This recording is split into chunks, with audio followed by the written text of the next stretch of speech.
Sports presentation, the Montana Sports Series. Powered by Billings Clinic and Logan Health. SWX Frontier Conference College Football starts right now. From Tillman Field on the campus of Montana State Northern, this is college football on SWX. This afternoon, the Lights of MSU-Northern welcome in the Battling Bears of Rocky Mountain College. Hi again, everyone. I'm Chris Byers along with Bobby Beers. And Bobby, MSU-Northern looks to play the role of spoiler today at home against Rocky. And for the Battling Bears, you know, this is a team that lost 4 straight games to nationally ranked teams to begin the season.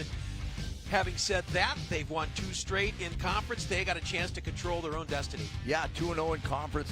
Everything's in front of them right now. And as you said, Montana State Northern, they've got to come in here, hold home court against a very tough and streaky Rocky Mountain College team. All right, let's take a look at Rocky Mountain College. And they've got an outstanding young quarterback in Trent Novak. And boy, did he have a game last week against the Blue Hawks. Yeah, you love him as Sunshine, Chris. You've talked about him a ton. But this guy can spin it. He's got a very natural stroke of the ball. Delivers it. He's got a lot of weapons to throw the ball downfield to. A National Player of the Week, Eric Lira, and then the explosive Darius Haskins. But Sunshine can absolutely control this Rocky Mountain College offense. And for Montana State Northern, yes, they have struggled on both sides of the football, in particular on offense. But in the last 2 weeks, a star is emerging at wide receiver. Yeah, Devin Shelton has done a great job the last couple of weeks, gone over 100 yards, and that's something to say in a run-first, flex-bone offense. Devin Shelton last week, 9 catches, 197 yards, has yet to find the end zone, but this guy's been a bright spot in an offense that, you know, has really not necessarily found the end zone a lot and hasn't necessarily matured the way that Coach Sowers and his Chargers over there on the northern sideline would have liked to see. We are on the high line for SWX football on a beautiful Saturday afternoon. The Lights and the Battling Bears kick it off next on SWX.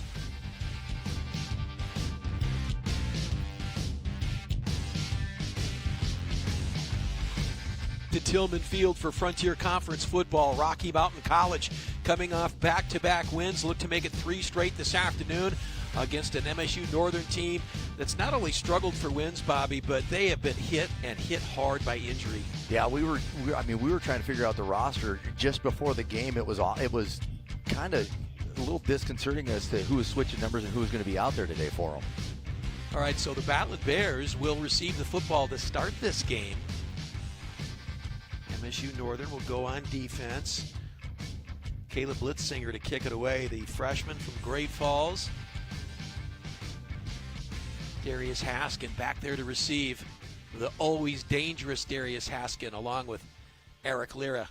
Lira last week, 3 touchdowns, was the Frontier Conference Player of the Week. Had a great day. It's nice to see him have some success for this Battling Bear offense.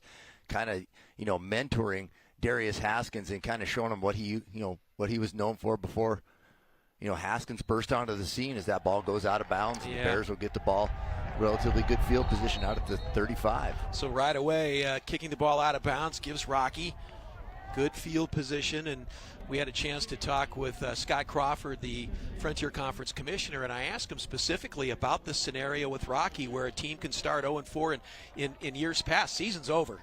You're looking ahead to next year.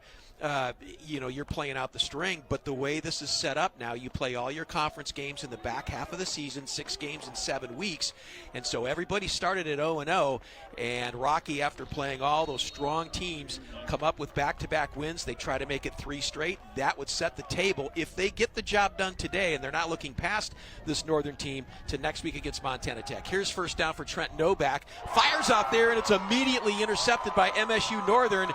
And a great play, and then a fumble at the end of the play.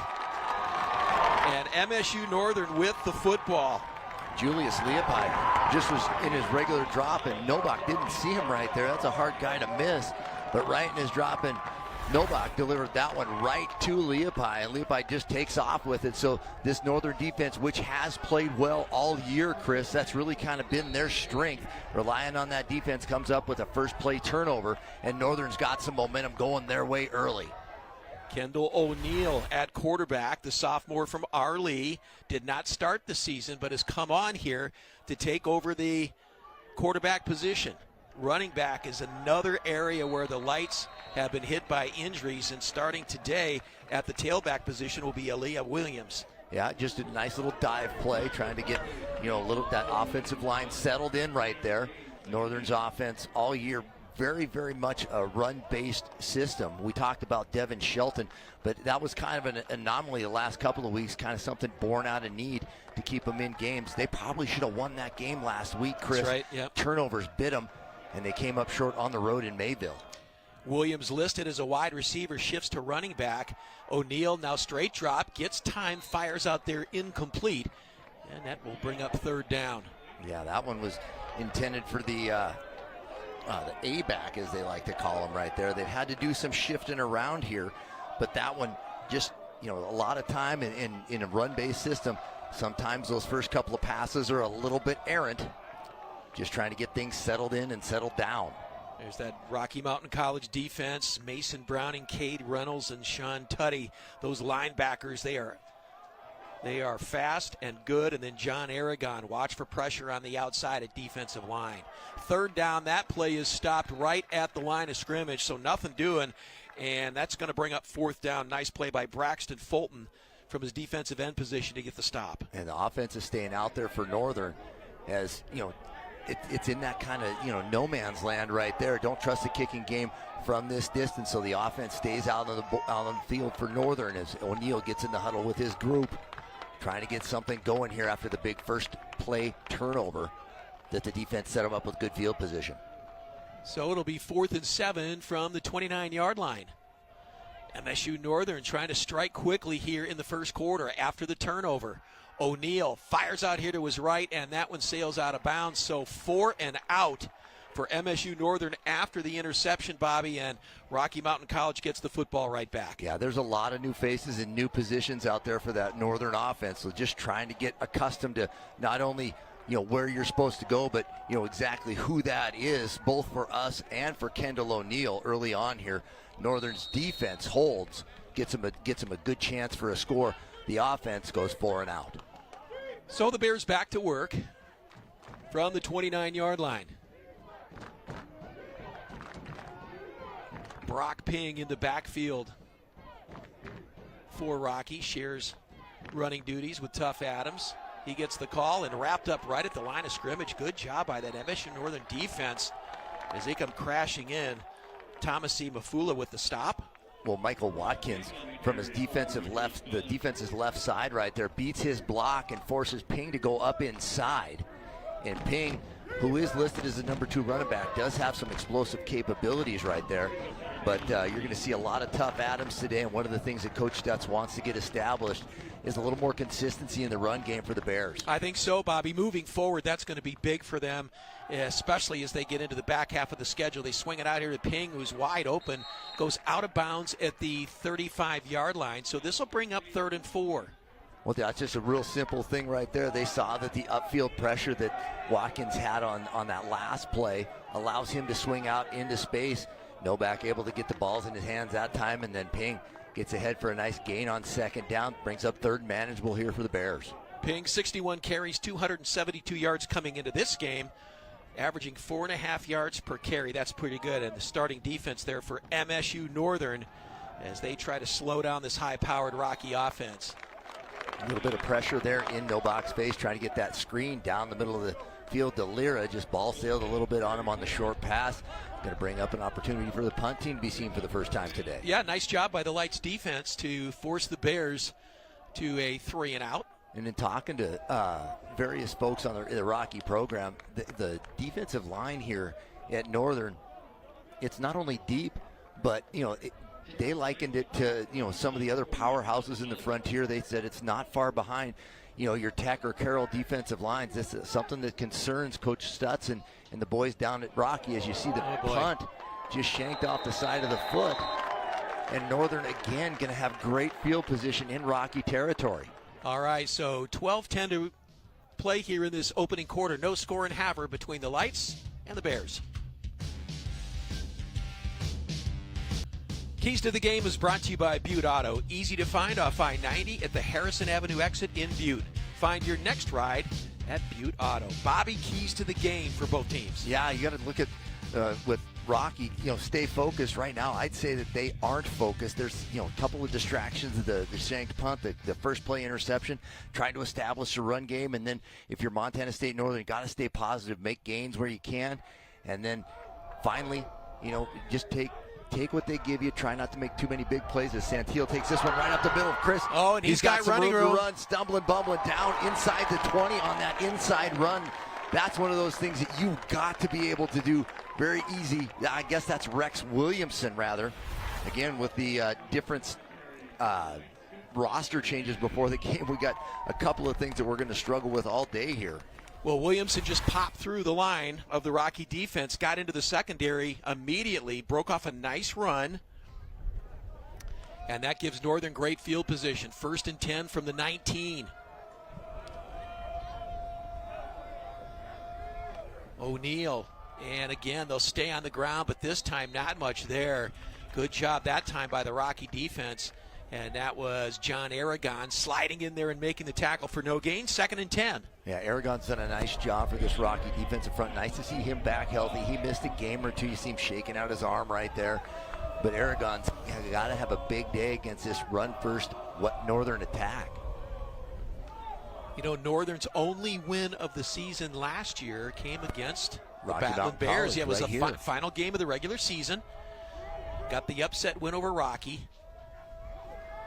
And O'Neal stumbles but stays on his feet. Now fires back into the back of the end zone, and this one is almost caught. Nice play, as that was intended for Shelton. Devin Shelton, the young man who came up with 9 catches for 197 yards last week and nearly made a great catch in the back of the end zone. Good defense also by Rocky. Watch it again, Bobby. Back of the end zone. You see it right here. Trey Smith in coverage right there.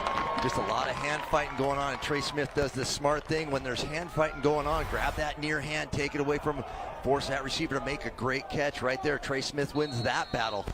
But I don't mind my 6'5" stretch wide receiver going up against a 5'10" DB. That's a chance I'd be willing to take a quarterback all day, Chris. Well, the Bears now, after the penalty, or the lights rather, 1st and goal from the 4. They're going to stay on the ground and close to the goal line. No signal yet. They're going to call 2nd down. Yeah, Mason Browning from his linebacker spot, one of your Rocky Mountain College Battling Bear captains today. He's been around for a long time, and Mason Browning makes a nice play keeping Northern out of the end zone. Just a little dive right here. Williams right up the middle, and Browning able to stop him just short. Ball's going to be right at the 1. 2nd and goal. Lights trying to strike first here against Rocky. And they go direct snap and into the end zone for the touchdown. Nicely designed play as they go to Braden Klein, the linebacker.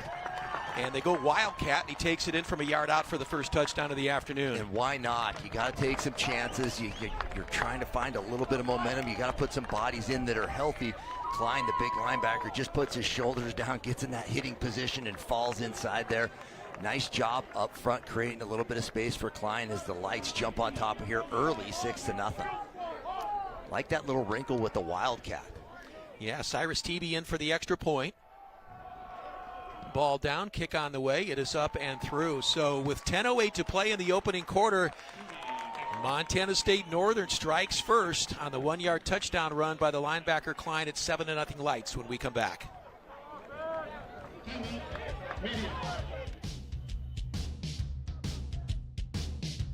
Today's Frontier Conference football matchup is brought to you in part by the Frontier Conference. The Frontier Conference, where champions are born. The Frontier Conference, Bobby, expanding to 14 teams this year, and it has been fun. Again, we talked with Scott Crawford earlier this week and asked him to assess how he felt things were going in the first season, and he cited so many good games so far. All the teams that are ranked nationally in the top 25, the quality of football being played, as good a conference as there is in the country, top to bottom, and it's really added a new dynamic to this league with schools like Dakota State coming in and the South Dakota schools as well. It's been fun. Yeah, the national rankings have kind of been all over, but the Frontier Conference has been well represented in the top 10 all year, and now we've expanded it. Receiving votes, we've had a number of teams, I think as many as 7 teams in this conference have been, indicated at a national level. Here's Haskin up over the 30, still on his feet to the 40. And Darius Haskin takes it to the 45-yard line. Great field position for Rocky. Battling Bears traveling well from Billings this afternoon as we take a look again at the touchdown. And Bobby, pretty simple play here. Yeah, just running just a dive play off the side. They tried to get that end seal, but Klein saw that little gap up the middle. He only had a yard to go, so just pounded it inside. And the Lights find themselves on top here early. And the road show for the Battling Bears still hasn't shown up today. So far, the Lights defense has been good. An interception and a forced punt, giving up 436 yards a game of total offense. Here's Novak out of the gun, fires the screen out here, and that's complete to Ping. Makes a nice move and takes it up near midfield. Going to pick up 5 on the play, so 2nd and 5. Yeah, Northern brought pressure from the offense's left side right there, and they just replaced him with Ping. Got Ping the ball, able to get a nice gain on first down, about 4, maybe 4.5. So Rocky's offense really has been out of the backfield, only this time they're not running the ball. They're just pitching and catching it. Brock Ping, the speedster out of Billings Central High School, transferred from Chadron State back home to the Bears. And he's got the ball, nice burst, but a short gain. Gets to the 49 of MSU-Northern, so a gain of 1 sets up 3rd and 4. Yeah, just filling in there, Afonso Joseph right there. He switched numbers. Before the game, as I mentioned earlier, there was a bunch of changes to the roster, not necessarily bodies, just adjusting numbers and getting things right. And Afonso Joseph, his number was so torn up that they had to switch it to 2, which was vacated. Number 2 was vacated by an injury, so he just picked that one up, put it on, and hey, let me play, coach. Klein showing pressure up the middle. Novak reads it, fires out here to Darius Haskin, who makes the catch at the 20-yard line. An absolutely sensational catch by Darius Haskin, their leading receiver coming in. And Bobby, that was just thrown up there over his shoulder, and he went and got it. Well, it's a 2-break route, but I don't know if it was designed to be that way. As we'll watch, he just pitches it up, and that's Haskin. He hitched up the route, saw him just pitch it up deep, and Grant O'Neill saw the same thing that Haskins did, and O'Neill was watching Haskins, and Haskins was looking for the ball. He didn't care where O'Neill was, so Haskins, another explosive play for this Rocky offense. Novak fires across the middle to Tough Adams, who falls forward inside the 5-yard line to the 4. First down, goal to go. Yeah, the Lights brought 4-man pressure that time, and everybody else vacated out. Tough Adams just sitting down in the zone right there between the linebackers. Easy pitch and catch again to a running back, this time beyond the line of scrimmage. Tough Adams, great catch, and he just flipped his hips and ran downhill. Adams, a sophomore from Helena Capital. Great football name, Tough Adams. It is a good name. That is a good job by the Adams parents. First and goal from the 5. Novak, back of the end zone, incomplete. Good coverage that time by the MSU-Northern Lights. They had 3 players back on defense, 1 receiver in the general area, but no chance to make a play. Yeah, they tried to do a little play action, quick hit, or try to get to the back in the flat, but Northern does a nice job. Their defense has been playing very well this year. Regardless of who the opponent is, it's kept them in games and given them a chance in the second half. Right there, they covered it down and brings up 2nd down and goal here for the Battling Bear offense. Could be Novak now. Fires across into the end zone. Touchdown, Rocky, to Darius Haskin, who just kind of sat down there in the end zone, found an open spot, and Novak, with a great job of reading it, makes a perfect strike for the first touchdown of the afternoon for the Bears. Yeah, so much of what we talk about with Darius Haskin is the adjustment to the deep ball and the explosive play. Right there, he just hitched up just right inside the end zone. Novak threw it to just the spot. Haskin adjusted to the thrown ball, goes up, reach and pluck, catch, 6 points Bears. Extra point by Austin Drake is up and good. So a nice drive by Rocky Mountain College to answer the touchdown of MSU-Northern. As they go down and score, we're locked up at 7:42 to play here in the opening quarter.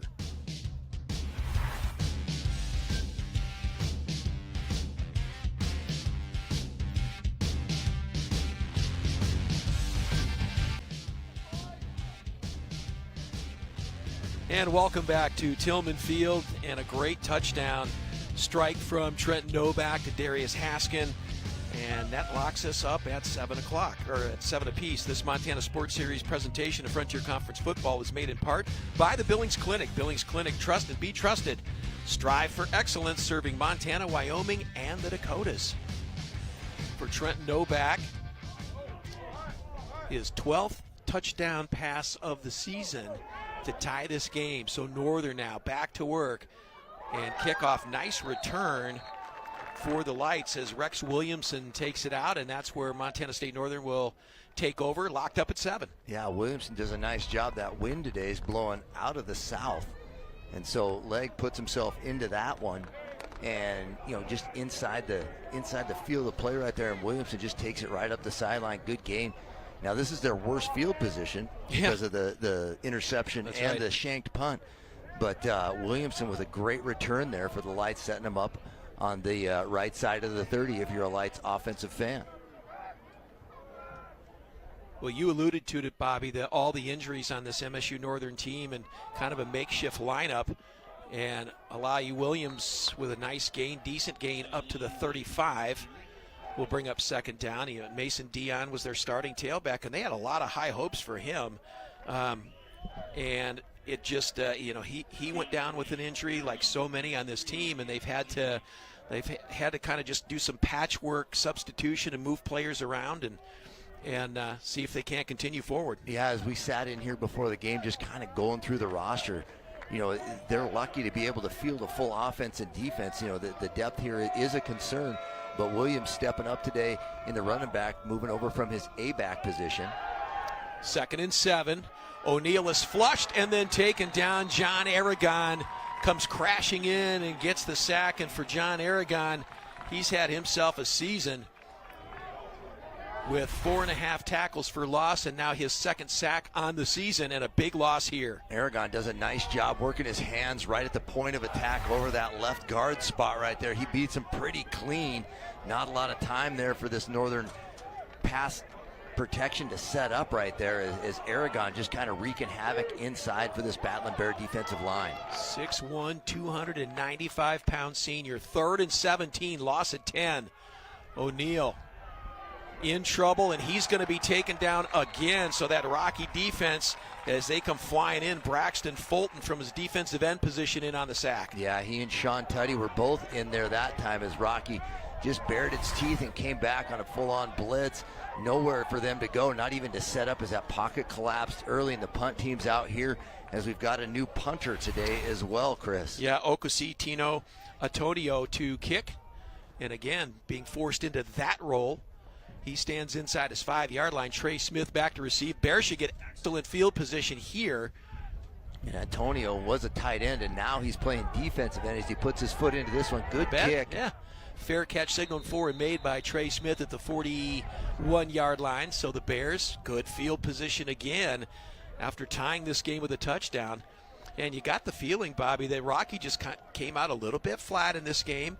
Threw the interception, took a little time to get the offense going, but on that last drive, marched right down the field, and they look sharp. Yeah, they finally settled in a little bit, got some things figured out up front, and then, Northern did have a couple of positive plays defensively, but Rocky didn't panic and just kind of settled in with protection and giving Novak, or Sunshine in your case, some time to pitch and catch the ball around. All right, Novak back to pass, feels pressure, now fires across, and in traffic, a great catch up over midfield is Darius Haskin, and Haskin gets the first down for Rocky. Darius Haskin comes into this game with 38 catches and 8 touchdowns. He has been the go-to guy. We had 9 touchdowns now after that last one earlier in the first quarter. Well, as we watch that protection for Novak just kind of break down, just kind of flips that out, ball sails on him, but Haskins tall enough to go and reach and pluck that one out of the air. That's tough over the middle. But Novak, he was hurt earlier this year, showed some pocket presence right there as he hands the ball off inside this time. Well, that was a much better job defensively as Braden Klein from his linebacker spot takes Adams down. No gain on the play, so 2nd and 10. Well, Klein, it doesn't matter where he lines up. It's 4 yards behind the ball, whether it's on offense or defense. He just came downhill much like he did when he ran that ball in for Northern's touchdown. That time he got to meet tough Adams in the hole. Brings him up for no gain here as the Battling Bear offense creeps into Northern territory. From the 47 of the Lights, Novak fires it out here to Haskin. Haskin makes the catch at the 45. A short gain on the play. Good job that time. Turned in on defense by Spencer Lenners. And Lanier is bringing Haskin down after a short pickup. They'll give him 3 on the play, so we'll call it 3rd and 7 from the 44. Well, Lanier has had him a couple of great games this year for this Northern defense. Had one Player of the Week honor for the Frontier Conference earlier this year. They just sat in that cover 2 right there.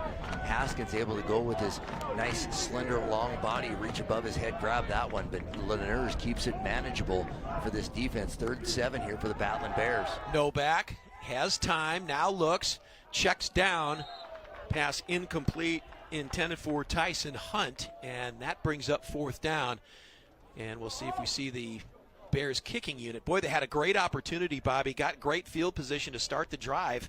Picked up the initial 1st down, but it stalls at the 44. Well, that time the defensive line, R.J. Reynolds in particular, showed a little bit more pressure than Novak was comfortable, forcing that ball out and a little bit high. And so the Rocky Mountain College punting unit coming back in here, trying to get a little better punt in that first effort. Jordan Legg standing inside his 45. Much better kick this time. Lanier signals for the fair catch and makes it at the 11-yard line. So MSU-Northern with a long field, but they do get a nice stop on defense with 3:30 to play in the first quarter. Let's take a look at the Eastern Division standings, Bobby, and this is what we talked about after Rocky came out and started the season at 0-4, all against nationally ranked teams. Look at this, tied with Montana Tech, the 4th-ranked team in the country. Both are 2-0, and guess what? It's Tech and Rocky next week in Billings, but first things first, they got to get past this game. Yeah, Rocky's got to take care of business today, but as this thing shaped out, it's really a season within a season for Rocky Mountain College as they played those nationally ranked opponents as we see the ball go out over the 10-yard line up to about the 14 as Williams takes a good hard couple of yards right there. But that Eastern Division, it gets a lot tighter, even though Tech sits up top and really has been the class of the Frontier to this point at 7-0. Rocky played them tough in Butte and gave them all they wanted. They were in that game really until late in the 4th quarter. Tech ended up wrapping that one up with some turnovers, but this Rocky Mountain College team getting healthy at the right time, likes kind of where this one's trending. Gain of 2, 2nd and 8. This time they do the pitch, and what an outstanding play by Trey Smith out there in the corner position. Great individual tackle and no gain there. Williamson just had nowhere to go, and Smith with great contain. Yeah, Trey Smith, that's clinic tape right now. You can take that to your coaches' shows in the offseason and show them how to defeat a block at the point of attack, string out the option right there, and Trey Smith cleans it all up as Williamson didn't have anywhere to go. As a good tackling corner is really an ace in the hole if you're a defensive coordinator. Loss of 1 sets up 3rd and 9 from the 11. O'Neal looks right, now comes back the other way and lofts it out there, and almost a great catch. Boy, if he just takes a little bit more off of that, Coulter Woldstead just not able to run it down, and that's going to force the Lights to punt this away. Yeah, you saw Woldstead pulling away on that one, and O'Neal just sailed that one just a little bit. You know, he's had pretty good protection. That's one of the things that a good stout run game affords you. You don't get that aggressive upfield pass rush. And right there, O'Neal unable to just kind of connect with Woldstead on that one as he was breaking away late. That could have been a big gainer, all for naught. Here's a punt team back out here. Antonio gets this one away, and Smith will field it at the 50. Smith makes a move at the 45 to the 40. Inside the 30, still on his feet. Spins out of tackle, still going. Down inside the 25-yard line to the 21. An outstanding punt return by Trey Smith. And that gives the Bears great field position to take the lead here. Yeah, Trey Smith had a lot of field to work with after that initial wave. Catches the ball clean, gets upfield on that left-hand side, cuts it back, makes a couple of guys miss, and then had a whole host of Lights that were back in coverage, still trying to get downfield, able to bring him down, but not before well inside Northern territory. So Trey Smith, that's a great series as you see him right there spinning out of those tackles, stumbles forward, and now the Lights, you know, gang up and finally bring him down. But Rocky Mountain College set up and breathing on the door of the Lights here as he pitches the ball right there to Tough Adams. Back to Adams, stretching for the end zone, fumbles the football, and the Lights say they're going to call him down. So Tough Adams falls forward. It was hit right at the 1-yard line. Just inside the one, reaching for the goal line right there. And that's one of those things, Chris, where I always tell kids that got to protect the ball right there. You see Adams reaching out, and that ball just goes, the ground can't cause a fumble. Looks like they're going to review this one as Coach Sowers is down there. asking for a review. Rocky came out quickly, and they were trying to run a play before they could get the challenge out there, but they were able to get the play stopped. They'll take a look at it again. Yeah, so the officials get to go inside the review tent. Yes. The vaunted review tent. As you see Tough Adams right there, and then I believe that's Laniers right there with the hand. The ball comes, well, it does look that's a tough angle, yeah. From right there. I don't know if you can see anything definitively. Oh, this is a much better angle. Great job, guys. As we see, Laniers puts his helmet right on the ball, reaches out. You know what? It is Laniers right there punching it out. I think this is going to get overturned, and the lights are going to get the football. It looks, Bobby, right before that elbow comes down, it looks like the ball gets punched out. Punches it out right there inside the one. That ball's loose. This is going to be a touchback, because I believe the lights get it once in the end zone. You know, there's a guy in the NFL that did that. Peanut Tillman played corner for the Bears for a long time. Now, he wasn't much to look at physically. Great cover corner, but I'll tell you what, in pursuit, I think he had to be a boxer or something right there. And so Laniers has a little fight left in him right there. It's not over till it's over. Punches that ball out inside the one, rolls into the end zone. And I'm going to tell you what, Coach Chris Studstream, you know, he's been there a bit. He was there an offensive coordinator, and you know, did a little bit of a walkabout as a coach, did some offensive coordinating down in the Oklahoma Panhandle, came back and has, you know, been in charge of this Rocky Mountain College thing. He's not going to like the outcome of this one, I don't think. Well, this would be the second turnover for the Bears, and Coach Studstream, he's given Adams some encouragement there. But yeah, the interception, now the fumble, and I do believe you're right, Bobby. This will get overturned. It'll be a touchback, and Montana State Northern will get the ball. Well, here we go. They're out of the 10. Oh, wow. Oh, my gosh. So they do say that he was down by contact. Now, remember, Chris, they don't have all the angles we do. That's I right. believe. So that's a tough one right there that the lights don't get the benefit from, but you guys at home saw it happen.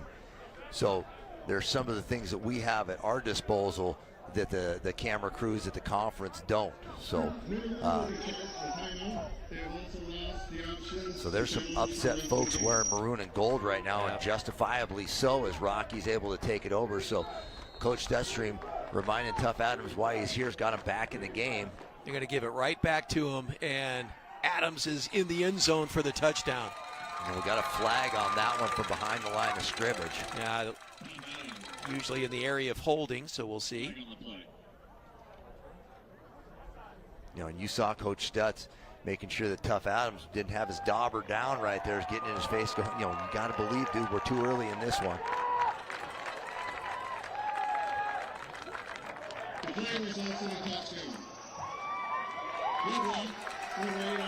So he picked it up. No, it was an illegal block over the waist on the defense. On the defense, yeah, it goes against the defense. So you got those pulling linemen, and somebody's coming in and undercutting them. That's one of those things that they're trying to get out of the game. They throw the flag on that one. And Austin Drake on for the extra point. Touchdown stands. Bears have their first lead of the afternoon.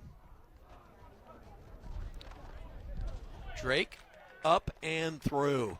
So the Battling Bears, after trailing by a touchdown, have scored 14 unanswered, and they've got the lead over MSU-Northern with 1:23 remaining here in quarter number one.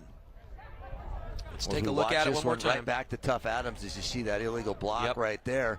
And Tough Adams goes up high. Those guys go down low, but Adams had enough momentum to carry him just inside the end zone. So Adams gets a chance to finish what he started right there. Just runs right over the top of the Northern defensive back right there, just into the end zone. And so Rocky, who came out a little bit flat, a little bit cold, able to take the next two possessions after its first two possessions and finishes the next two on top here, 14-7.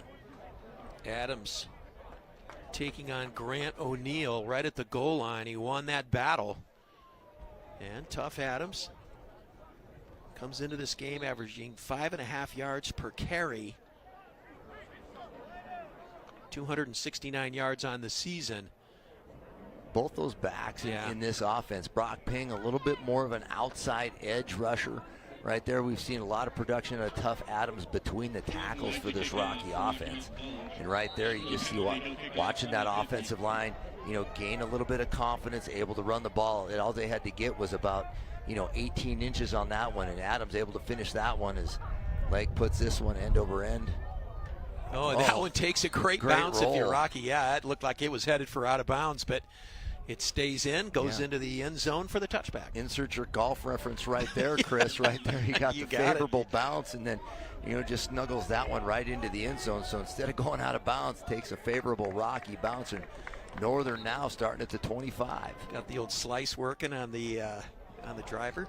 Yeah, trying to figure out if you can get the rollout after that one in this wind. Good, more power to you. Well, speaking of wind, or lack of in this case, folks that have spent any time in the High Line, in particular at Havre, know that it can get pretty breezy up here. But so far, it's just been a perfect afternoon. No wind at all. Temperature in the low 60s. Great day for college football. Yeah, they've done a nice job with this facility. Soon to add on to it, but they've sunk it down kind of below grade and right into the side of the hill here. What a great place for college football. That's right. Havre, the pride of the High Line. Timeout taken by MSU-Northern. So they use their first of the half. A little confusion coming out of that one as we near the end of the first quarter here. So smart, just making sure that, like we talked about, all the new faces, being inserted this week due to injury, and just talking to the coaching staff before the game, there was a little bit of confusion as to who was wearing what and who was playing what this week. Well, you see the home side of the new stadium here in Havre, Tillman Field, of course named after Mike Tillman, former NFL great, and that will become the visitors' side, Bobby, when they finish the second and third phase. As you see the camera panning to the left, that side of the field will be the new home side with beautiful. We saw the blueprints for that and some of the architectural drawings of that home side, and it is something. Yeah, the new human health and human performance building that's going to go up on that side of the stadium is going to be a huge addition, not only to this institution, as you watch Wolstead getting the ball right there out on the, call it the jet sweep, call it a reverse, whatever you want, but Wolstead knows what to do with it. But, when you build something that impactful for this school, as we see a couple more flags flying right there, that building is not only going to impact this university, but really this entire, region of the state. Yeah, and you and I talked about this before the game. It would really be special to see Jerome Sowers see that through until its completion. Jerome Sowers, of course, the head coach of MSU-Northern, longtime coach, spent years in the Big Sky Conference as the head coach at Northern Arizona down there in Flagstaff, and has come back to try to rejuvenate this Lights program, and it would be nice for him to remain as the head coach and see all this through. Yeah, that's a tough one. Got an illegal substitution on the Lights right there. It negates a good run. Back to Jerome, though. I mean, he's done so much to rejuvenate this program. They're building something here. They're not as far away as you think, folks. I know what the results are telling you, but we've seen this like footballs. Oh, look at Williams. Williams just right up the middle. Nobody touches him until he's deep into the secondary. Great job up front that time by this Lights offensive line. And that's the one play that they've run all day today so far, is that quick pop right up the middle, and they've had good success. Yeah, if you just watch the seal on the right side of that side, and Williams right there, right up the, just a simple dive play right up the middle. Williams with enough juice to get immediately into the secondary. So the Lights looking for something positive. Pop the ball on the Rocky side of the 50. They got something going here. And plus territory now from the 49, first down. This time a little RPO, and O'Neal is taken down, and not much there. Looked like he might, but Nathan Beard shuts it down. Yeah, a little load option off the left side. That's the second time they've run the option to the left side into the short side of the field. Little load option with the lead blocker. O'Neal just holds on to that one as he took a shot right there. You see him limping back to the huddle. They can't afford many more people deeper on this Northern team, regardless of the position. And that will take us to the end of quarter number one. It's been an entertaining first 15 minutes of play here in Havre.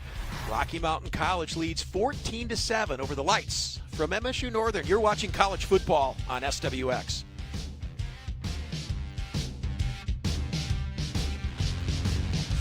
Welcome back to Havre. Rocky Mountain College leads 14-7. Chris Byers along with Bobby Beers, Frontier Conference football.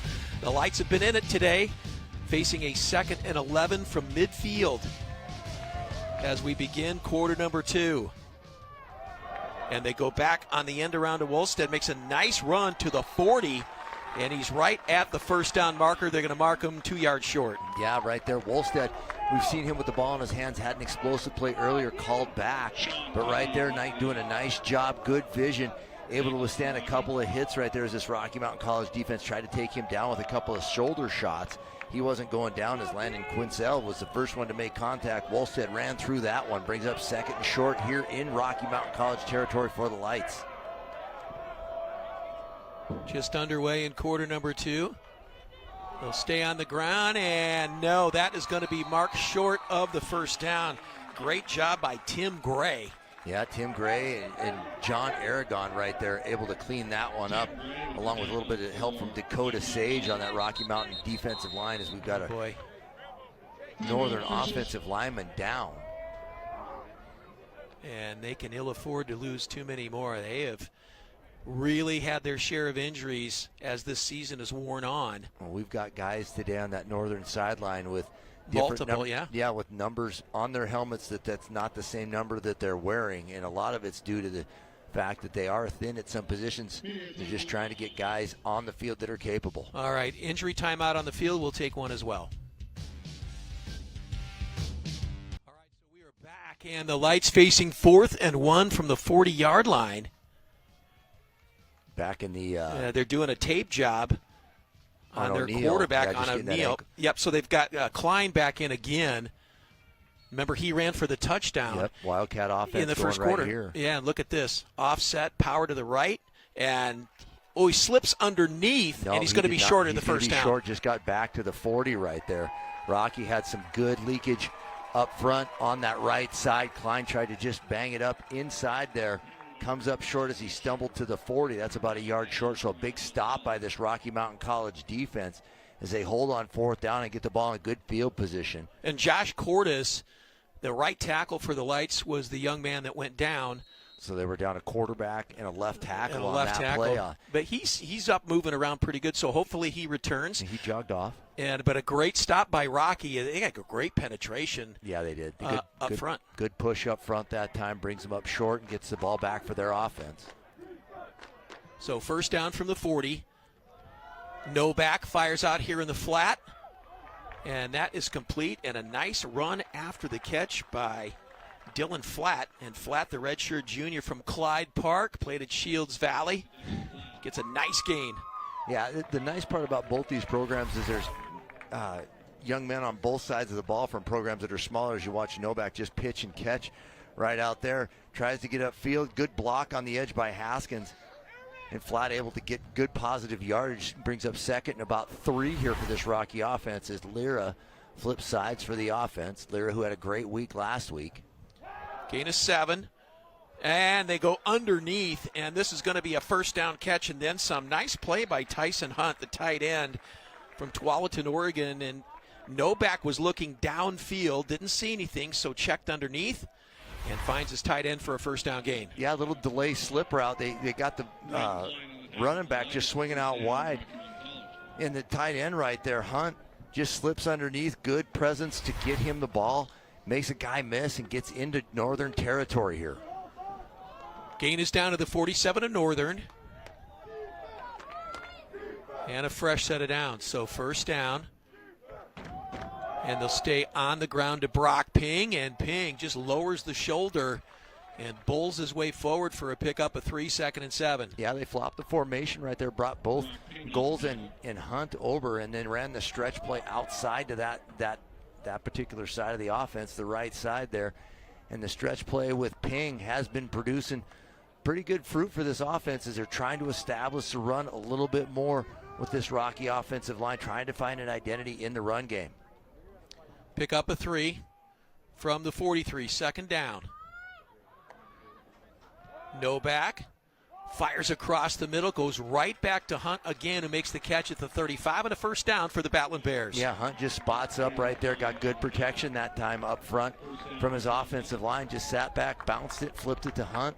Another first down as the tight end's playing a big role in this drive for Rocky Mountain College. As you see Novak, just nice quick drop right there on time. Hunt reaches, plucks that ball out of the air with his hands, gets it into his body.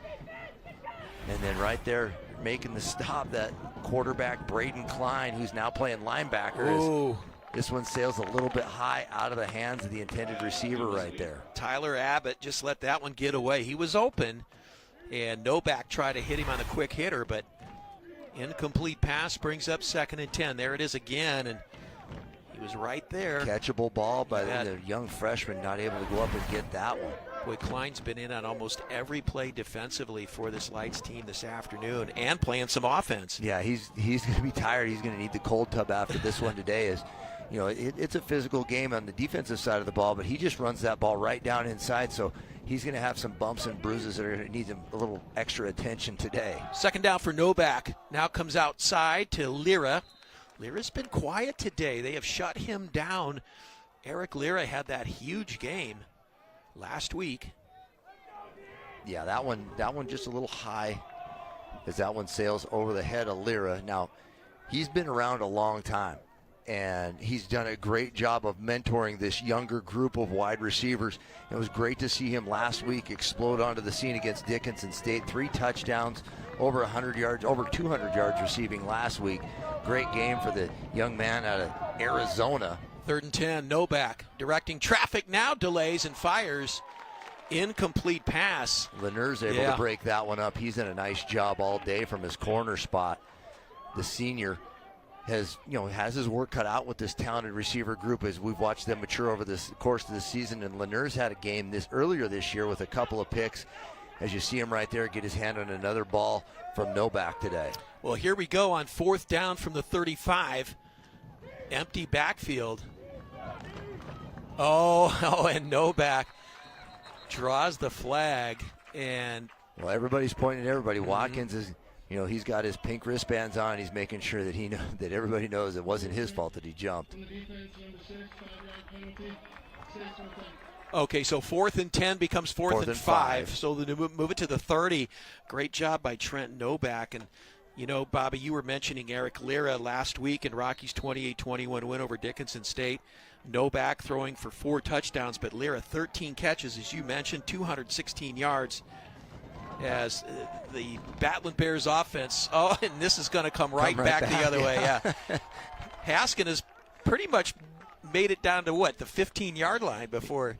He just jumped off and just kept going. That's one of those things. There's nobody around that you can point at or do anything. He's looking to the sidelines as there's nothing you can do as a wide receiver as you're out there running your route and you're the only one playing. It's kind of a lonely feeling right there. You go right back to 4th and 10 from the 35. So 3rd time's a charm. We'll see.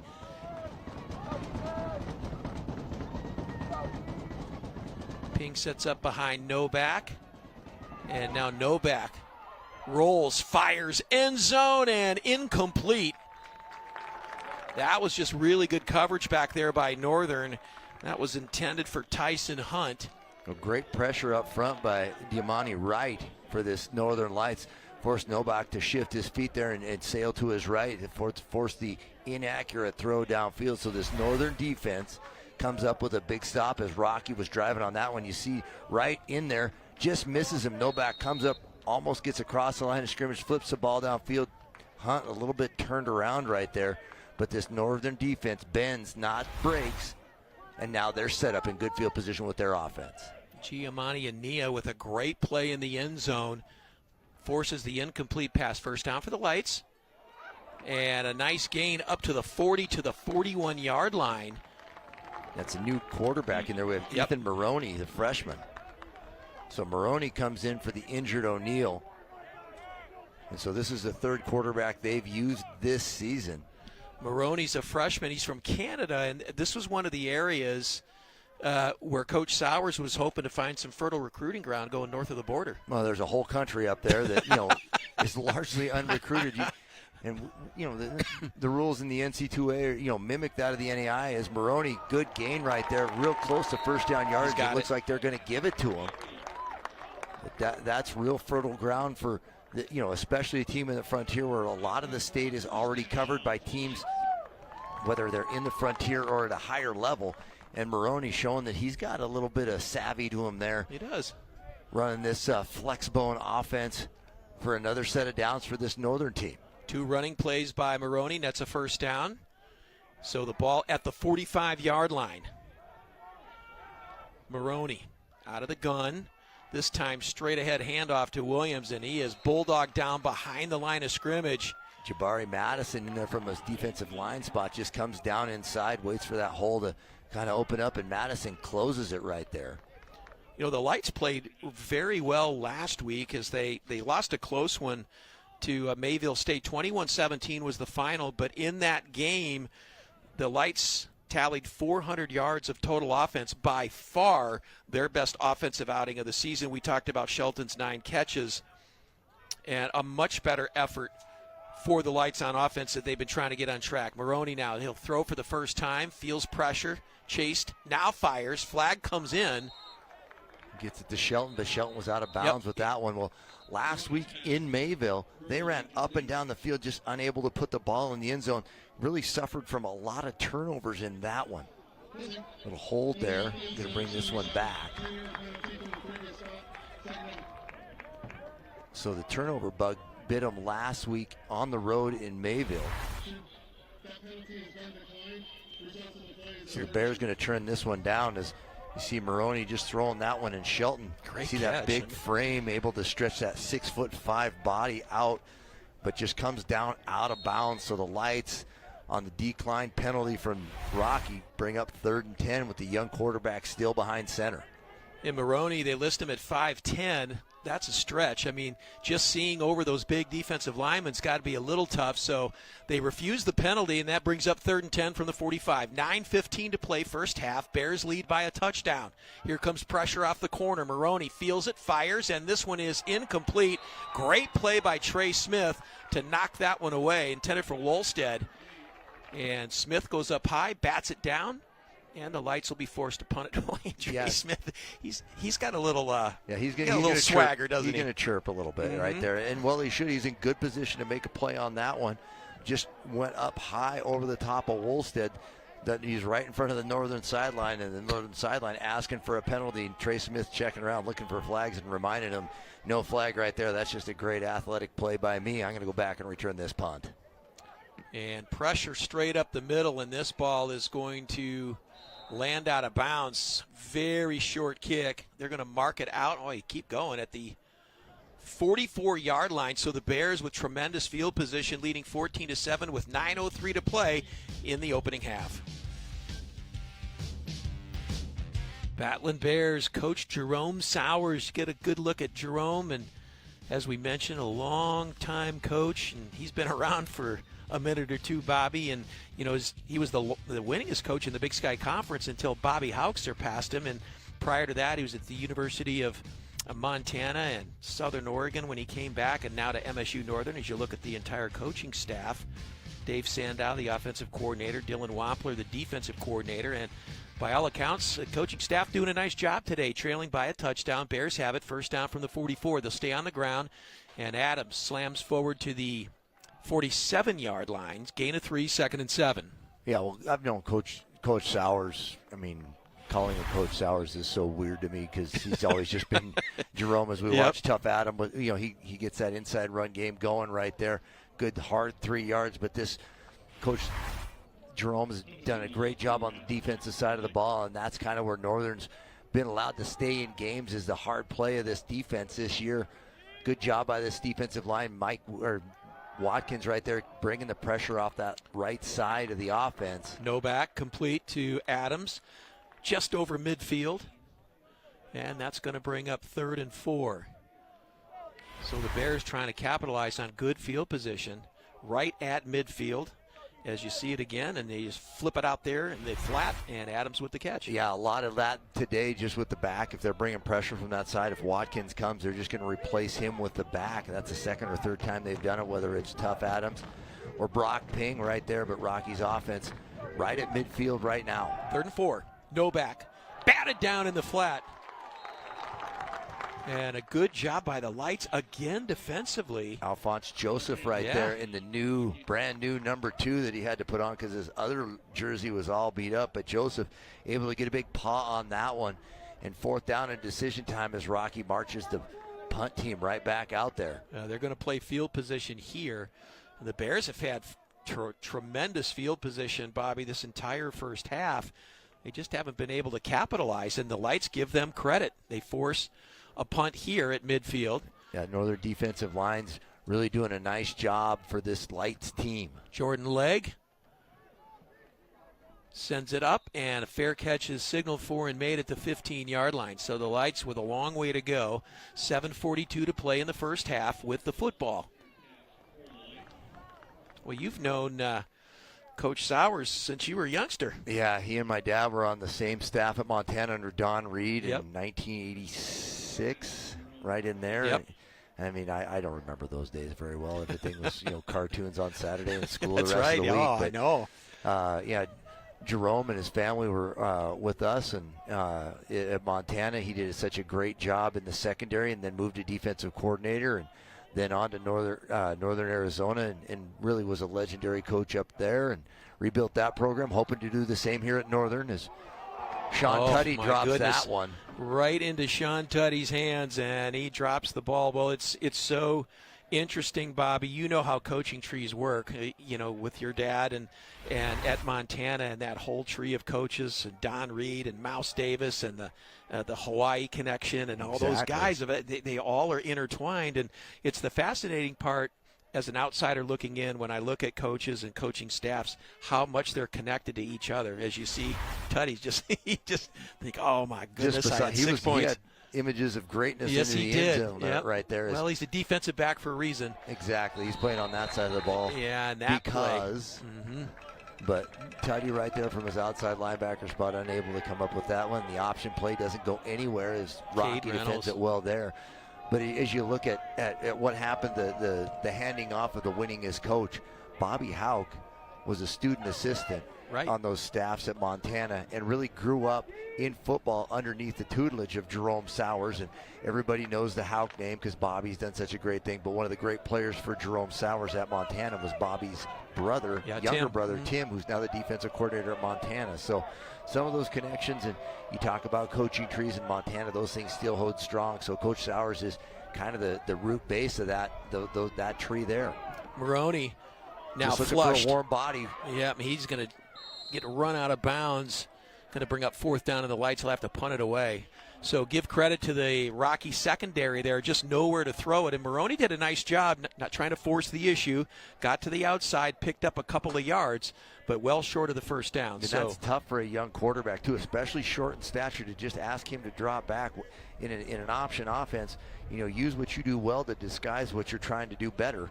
And that time, rolling out to his left, trying to find a body, only had one guy in a maroon jersey on that side and plenty of white jersey gentlemen to welcome him to the sideline. Ocasatino Antonio to kick it away in relief. This ball hits at the 42-yard line and down, so the Battling Bears again in plus territory to start yet another drive. And a short field here, and with that explosive offense, give a lot of credit to MSU-Northern's defenses. They've been called on to shut Rocky down when Rocky's had great field position, and so far have been able to stay in this game trailing by just 7. Yeah, the defense has risen to the occasion today, as they've done all year, really, as Novak gets actually the better field position than they left with, as Coach Stutz played the field position game right there and gets the ball 5 yards closer to the end zone as Novak in the Rocky offense set to get this one underway. From the 45, first down. Novak looks right, now brings it down and throws underneath. And that is a short completion and a huge play and a big-time defensive stop by Julius Leopai. Yeah, Leopai just gets into his drop right there. They drop it off to Tough Adams, who's still on the ground. Yeah, as Leopai he took a shot. Hit him about the same time as the ball got there and just drove him into the turf here at Tillman Field as they're tending to Tough Adams right there. But Leopai, yeah, from the linebacker spot, Leopai timed it just right. And young sophomore from Bellevue, Washington, here it is again. Yeah, these Rocky running backs really have been at the target a lot of times here as Leopai just lands right on top of him. As you see, Tough Adams looks like he just got the wind knocked out of him as Leopai landed on the ball, which was seated nice and comfortably right in Adams' belly. So hope to see him real soon as he just jogged right off there after catching his breath. Pops his top and Looks like he's going to take a seat right now as Brock Ping comes into the game for him. Yeah, we've seen some big hits on both sides today. And that's going to bring up 2nd and 5 from the 40. Novak looks, feels pressure, now gets out of it and throws it away. And again, good pressure up front. Well, Abbott ended up catching that one, but only for about a yard gain. As decision time here. 3rd down and about 4. And look at this pressure coming, forcing Novak out of the pocket. Just right up the middle of it in his face, and that's one of the things that Coach Chris Stutstream really talked about, is have to be solid inside, because not only is the first line of defensive linemen good, but they're pretty deep there here at Northern this year. As you see it right there, as Novak able to just kind of chuck this one out to Abbott and gain about 1 yard. 3rd and 4 here for the Bears as they start on this drive. From the 39, and this time a short pass and catch, but just enough for the first down. So a nice job by Dylan Flatt, knew exactly where the first down marker was, gets to it, and that'll move the chains in a first down. Well, nice job by this Northern defense. They have a good feel for what Rocky's trying to do. Is you see Flatt, he catches the ball, but there's a lot of Northern defenders right there in his face. Not a lot of space to be messing around with, not a lot of wiggle room for Flatt after the catch. So he just dives forward but moves the chains as Rocky continues to drive in Northern territory. From the 33, and Ping dancing around, gets up over the right side, down inside the 30 to the 29, so pick up a 4, 2nd and 6. And that time, that Rocky offensive line on the right side got good push, real good push as Ping came down inside. Leopai was trying to fill inside right there.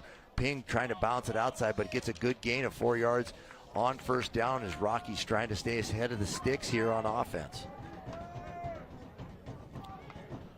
Bears trying to extend the lead here with 4:10 and counting in quarter number 2. 2nd and 6 for Novak.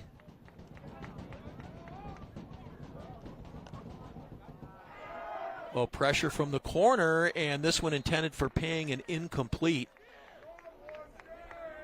And it's a good thing he got rid of the football, because Leopai was coming like a freight train off the corner. Yeah, you saw the check with Novak making sure he and Ping were on the same page right before that snap, and Leopai just came right up the middle right there, put pressure on him. Ball sailed because he just had to flip it out there. A lot of times those balls are going to sail on you, and that holds true to form. That one's just right over the top off the fingertips of Brock Ping, and so Rocky here with 3rd and about 6, driving here in Northern territory. Novak looks, fires across the middle, pass is high and incomplete, intended for Eric Lira. Novak takes a shot, and once again, the Lights defense stiffens, forcing Rocky into a long field goal attempt. Well, you look at this Northern defensive line, again, with getting hit right as he throws it, but this defensive line finding ways to get pressure on Novak. As leg his, I guess that's Austin Drake in here for the long field goal attempt. But this Northern defensive line doing a great job getting pressure, just getting Novak off his spot and making him uncomfortable. This will be a 45-yard field goal attempt, and not even close there. That one might have been blocked. I think somebody got a hand on it. Yeah, Drake came into this game 4 of 5, 80%, and had a long of 44 yards. But that one, Coach Stutz-Ream not real happy with his offense right now, as they have had multiple chances, Bobby, to extend the lead. And one of the dangerous thing, you let we could look at it again here and see if, it looks like Lenners may have got a hand on it and slowed that down. But that's a kicker problem right there, Chris. Yep. Takes just a little too long to get off and allows that pressure. And this defensive front has been bringing it all day for Northern, and right there able to get good enough push to knock the timing off on that one and set their offense up. Not bad field position here as they're just about the 30-yard line. Ethan Maroney, the freshman, back in at quarterback, fires out here, and that is caught at the 40-yard line by Wolstead. That's a nice-looking pass. And Wolstead just kind of settled out of his break right there, able to get the ball here. Maroney, nice throw to an area, and Wolstead grabs that one, pulls it to the ground, and gets a first down for Northern. Gain is up to the 41-yard line. First down. Wolstead comes into this game 14 catches, averaging 9 yards a catch, and that was a big one there to the 41 and a first down. ticking down to 3 minutes to play first half. Maroney stays on the ground this time. He's got a seam, squirts through it up over midfield, leaps a would-be tackler. Oh, my goodness. What an athletic play, and Samar Turner was grasping with a lot of air. Was not expecting the freshman quarterback to go high. Turner went down, got just enough of him to put him on his back, but not before the young quarterback. He just gets the pull read right there, beats the Rocky defender right there. We're not going to say names right there, but able to get downfield, and now all of a sudden there's a decision to be made. He decides to go up, and Turner gets just enough to flip him over, but not before the lights are in Rocky territory. We're down under 3 minutes here in Northern. Able to get something going with the young quarterback running the option. You got a first down now from the 45 of Rocky, and Bobby, as a player, you know this. When you're a big underdog, and Northern is, the longer you let them hang around, right, the more confidence they get as a team. They start to make some big plays, and all of a sudden they feel like, hey, we can win this thing. Yeah, I mean, this, like we talked about, they're cycling through quarterbacks and different players. Guys are wearing different numbers today. I don't know if there's a shortage of numbers or whatnot in the equipment room there, but we've got another guy wearing number 2 today. Is their number 1 running back went down, so the defensive end grabs his number, goes in, and now it's next man up at quarterback today. And the young man from Canada comes down south into the balmy area of Havre, Montana, knows how to run this flexbone offense. Probably not the passer that O'Neill is, but he's kind of growing into the position. And just giving himself a chance, as you see right here. Decides to climb the ladder right there, and Samar Turner wasn't expecting that, but good job by Turner continuing on his path, catching just enough of the quarterback to flip him over, but not before here in Rocky territory. And again, he's still smiling about it. Yeah, it's something that they'll talk about long into the week. Is, gosh, this is a tough one. Is Cade Reynolds right there, the Rocky linebacker that means so much to this defense, is helped off the field right there. The senior linebacker for Rocky. He's played a lot of football. He's going to be a tough one for Rocky Mountain College to replace. Well, he is. We saw him get hurt in the Montana Tech game earlier this year. And that was a shoulder that he came back from in that game, and then they finally made him sit down. That one, they're helping him off the field. So wish the best for that young man as Maroney takes a snap. Maroney going to wind up and fire, and that was incomplete. Good coverage back there. That was Smith on the coverage trying to get into Shelton a little bit, and both of those guys, Shelton is a big-bodied guy that likes the jump ball. Try to encourage him to try to play a little bit cleaner in something like that, although there's probably a little bit of unfamiliarity with, who's pitching him the ball any given week, right? So. Well, Trey Smith was out there and got help over the top from Samar Turner, so they had him bracketed pretty good. Incomplete pass from the 45, 2nd and 10. Under 3 to play, first half.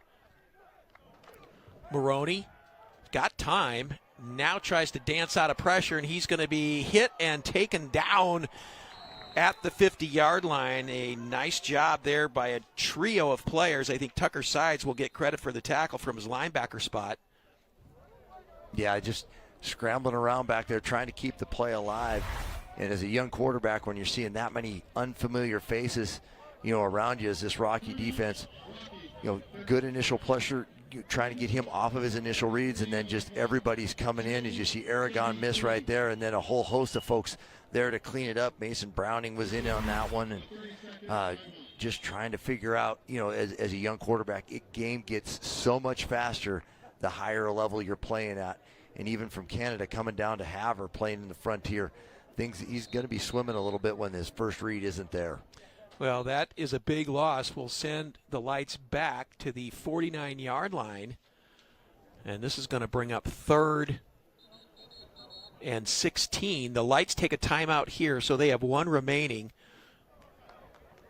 Rocky has 2 timeouts remaining. Still plenty of time with the 2-minute warning. So the Bears will look to get the football back if they can get a stop here. 3rd and 16.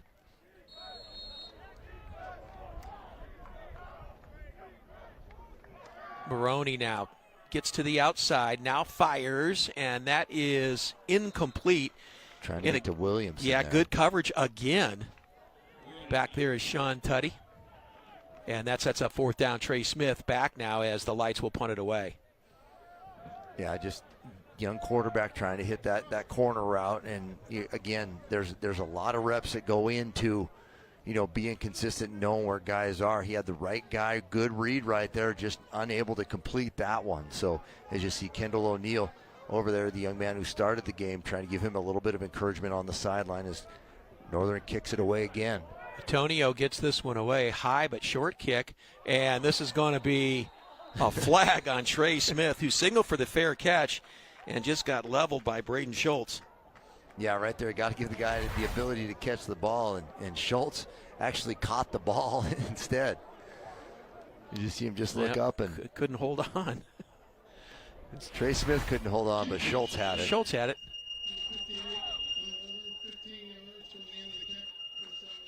So that's going to tack on 15 yards. So the Bears once again will have terrific field position, 2 timeouts plus the 2-minute warning. So if you're Coach Stutzriem, and there you get a good look at Coach, chance to put something together in what's been a very frustrating first half. He's not going to be happy when he gets into the locker room at halftime. Even if he has the lead, he's going to see a lot of opportunities that have slid by the wayside. And as a former quarterback at the University don't let the size fool you. No, that guy play quarterback. He could play quarterback. No back. Now fires long and deep. Got a man wide open, and this is going to be 6 points for Rocky Mountain College. Wow, what a play as they go up top to Dylan Flatt for the touchdown. What a nice ball. Had the protection right there, and he goes from angry to happy. Just the Saturday as a football coach right there. They saw something in the cover 4 coverage that Northern likes to play, and Dylan Flatt just split the safeties right there. There was nobody around him, and then Nobach, nice floater. Beautiful spinning. Pass, yeah. Exactly. That's one of the things that you've always said, just watch him throw, Bobby. Just watch him throw. And right there, Dylan Flatt, the beneficiary of just a nice, little, seam route right up the middle of the field. And Flatt just, don't do anything silly. Just put it in the back of the end zone, put the ball down, and let's take away with 7 right there. They didn't need the 2-minute timeout. They Chris. did not. One play, one big strike, and a touchdown, and the Bears up the lead to 21-7. Well, they got good protection up front. What Northern brought 4. Nobach had time, and Flatt did the rest, just running right down the middle of the field. Almost dissected the whole thing right there as he just runs right into the back of the end zone. Nobody there. Dylan Flatt. As you see him coming into your living room, nice over-the-shoulder catch. He had time to look back to make sure nobody was around him before he went and tracked that ball, caught it, and ran it to the back of the end zone. So Rocky extends their lead to 21-7 with just over 2 minutes to go here, Chris.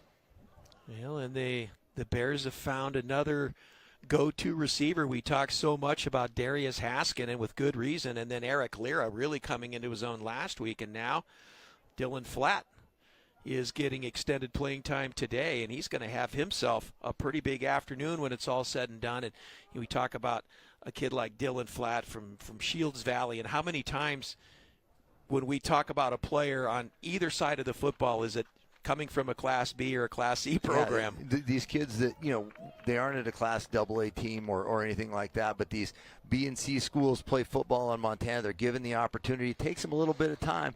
But places like Northern, Rocky, Western, and even Carroll, they find a place on the field and they play a huge role. As you watch Dylan Flatt right there do it for Rocky, as Northern brings this one out almost to the 15-yard line.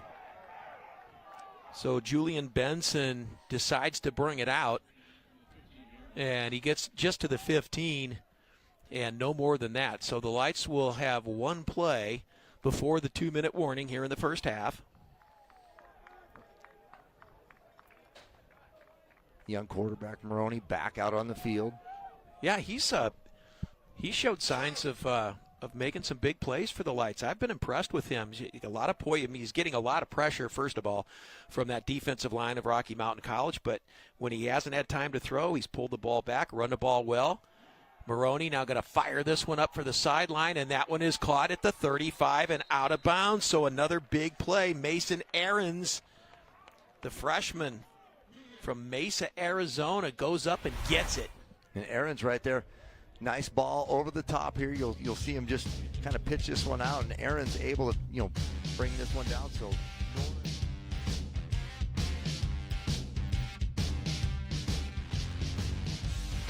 And welcome back, MSU Northern, on the big big play pass from Maroney to Aarons, and a first down. Gain is up to the 34.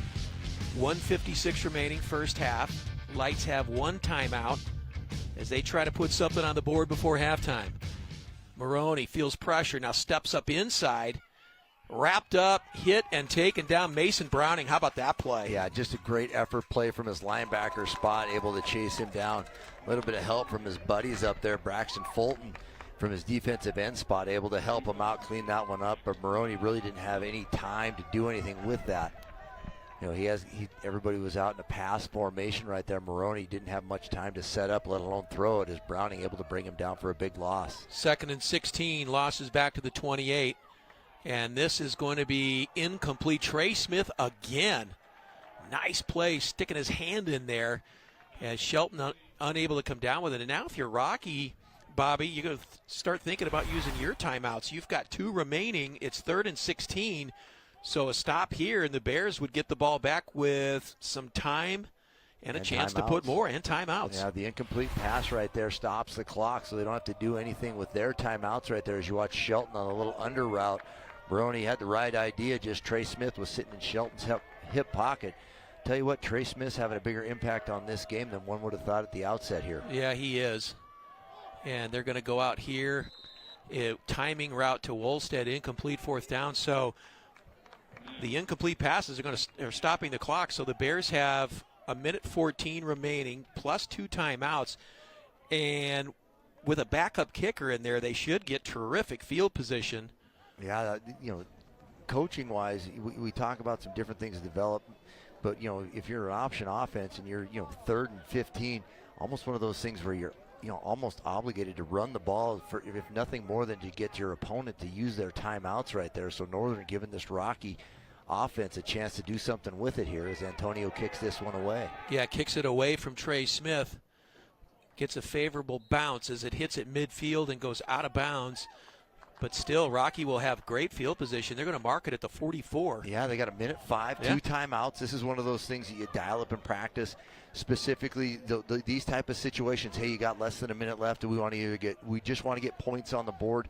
And now we're going to see how well coached this Rocky offense is. Specifically, your wide receivers, are they doing the right thing with the ball after the catch? When they catch it in bounds, when do you use your timeouts, and how efficient you can operate your offense as we watch Novak under, on the shotgun here. 1st down play, and he's going to fire across the middle, and he's got Haskin at the 40, falls forward to the 39. So clock stops to move the chains. Darius Haskin, their leading receiver. No need to use the timeout here as you just watch a little timing route right there, a little deep post, and Haskin's able to catch that one. The accuracy of Novak's been noted a lot today. That one's right on target as Novak has been sending him a little bit high. That one right on the money. 1st down from the 39. Novak rolls right, now throws back across for Ping. Tough play, incomplete. And it'll be 2nd and 10. Still 2 timeouts remaining. Yeah, Michael Watkins on that side, defensive end right there, thought he was getting held. I wouldn't necessarily disagree with him right there. They get away with one. Clock stops. Able to just run your offense. Rocky not a huddling team.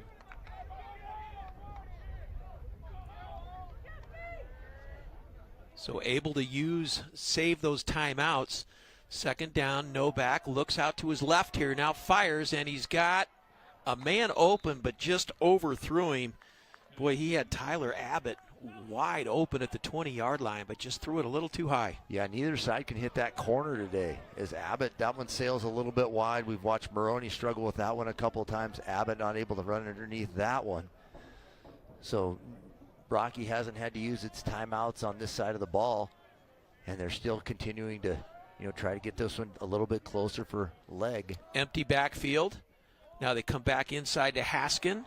Haskin tries to spin away, taken down at the 33-yard line. Let's see if the Bears use a timeout here. Nothing signaled yet. Clock continues to run. Novak not in any hurry right now. Interesting. Just going to run it down and take a shot. Take a shot. Send Austin Drake in maybe for a long field goal. And now they use the timeout. 2 seconds left. 1 second. That's one of those interesting deals as a player. You don't really know what's going on, but the coach can actually go over to the official and say, "Hey, at 2 seconds, we're gonna bang the timeout right there." And of course, that communication is somewhat foreign to us here in the booth, but down there on their sideline, They do that quite often as the field goal team. It looks like it's going to come out here and take another shot at a field goal up here on the high line.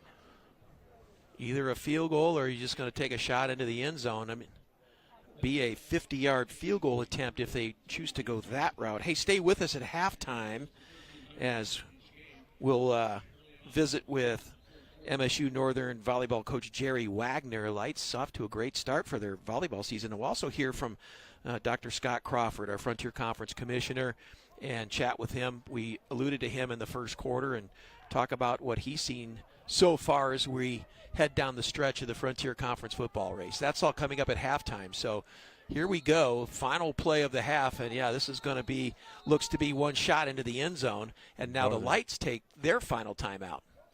Yeah, well, Coach Stutz is not going to entrust this one to the leg of his kicker. He's going to put it on his quarterback.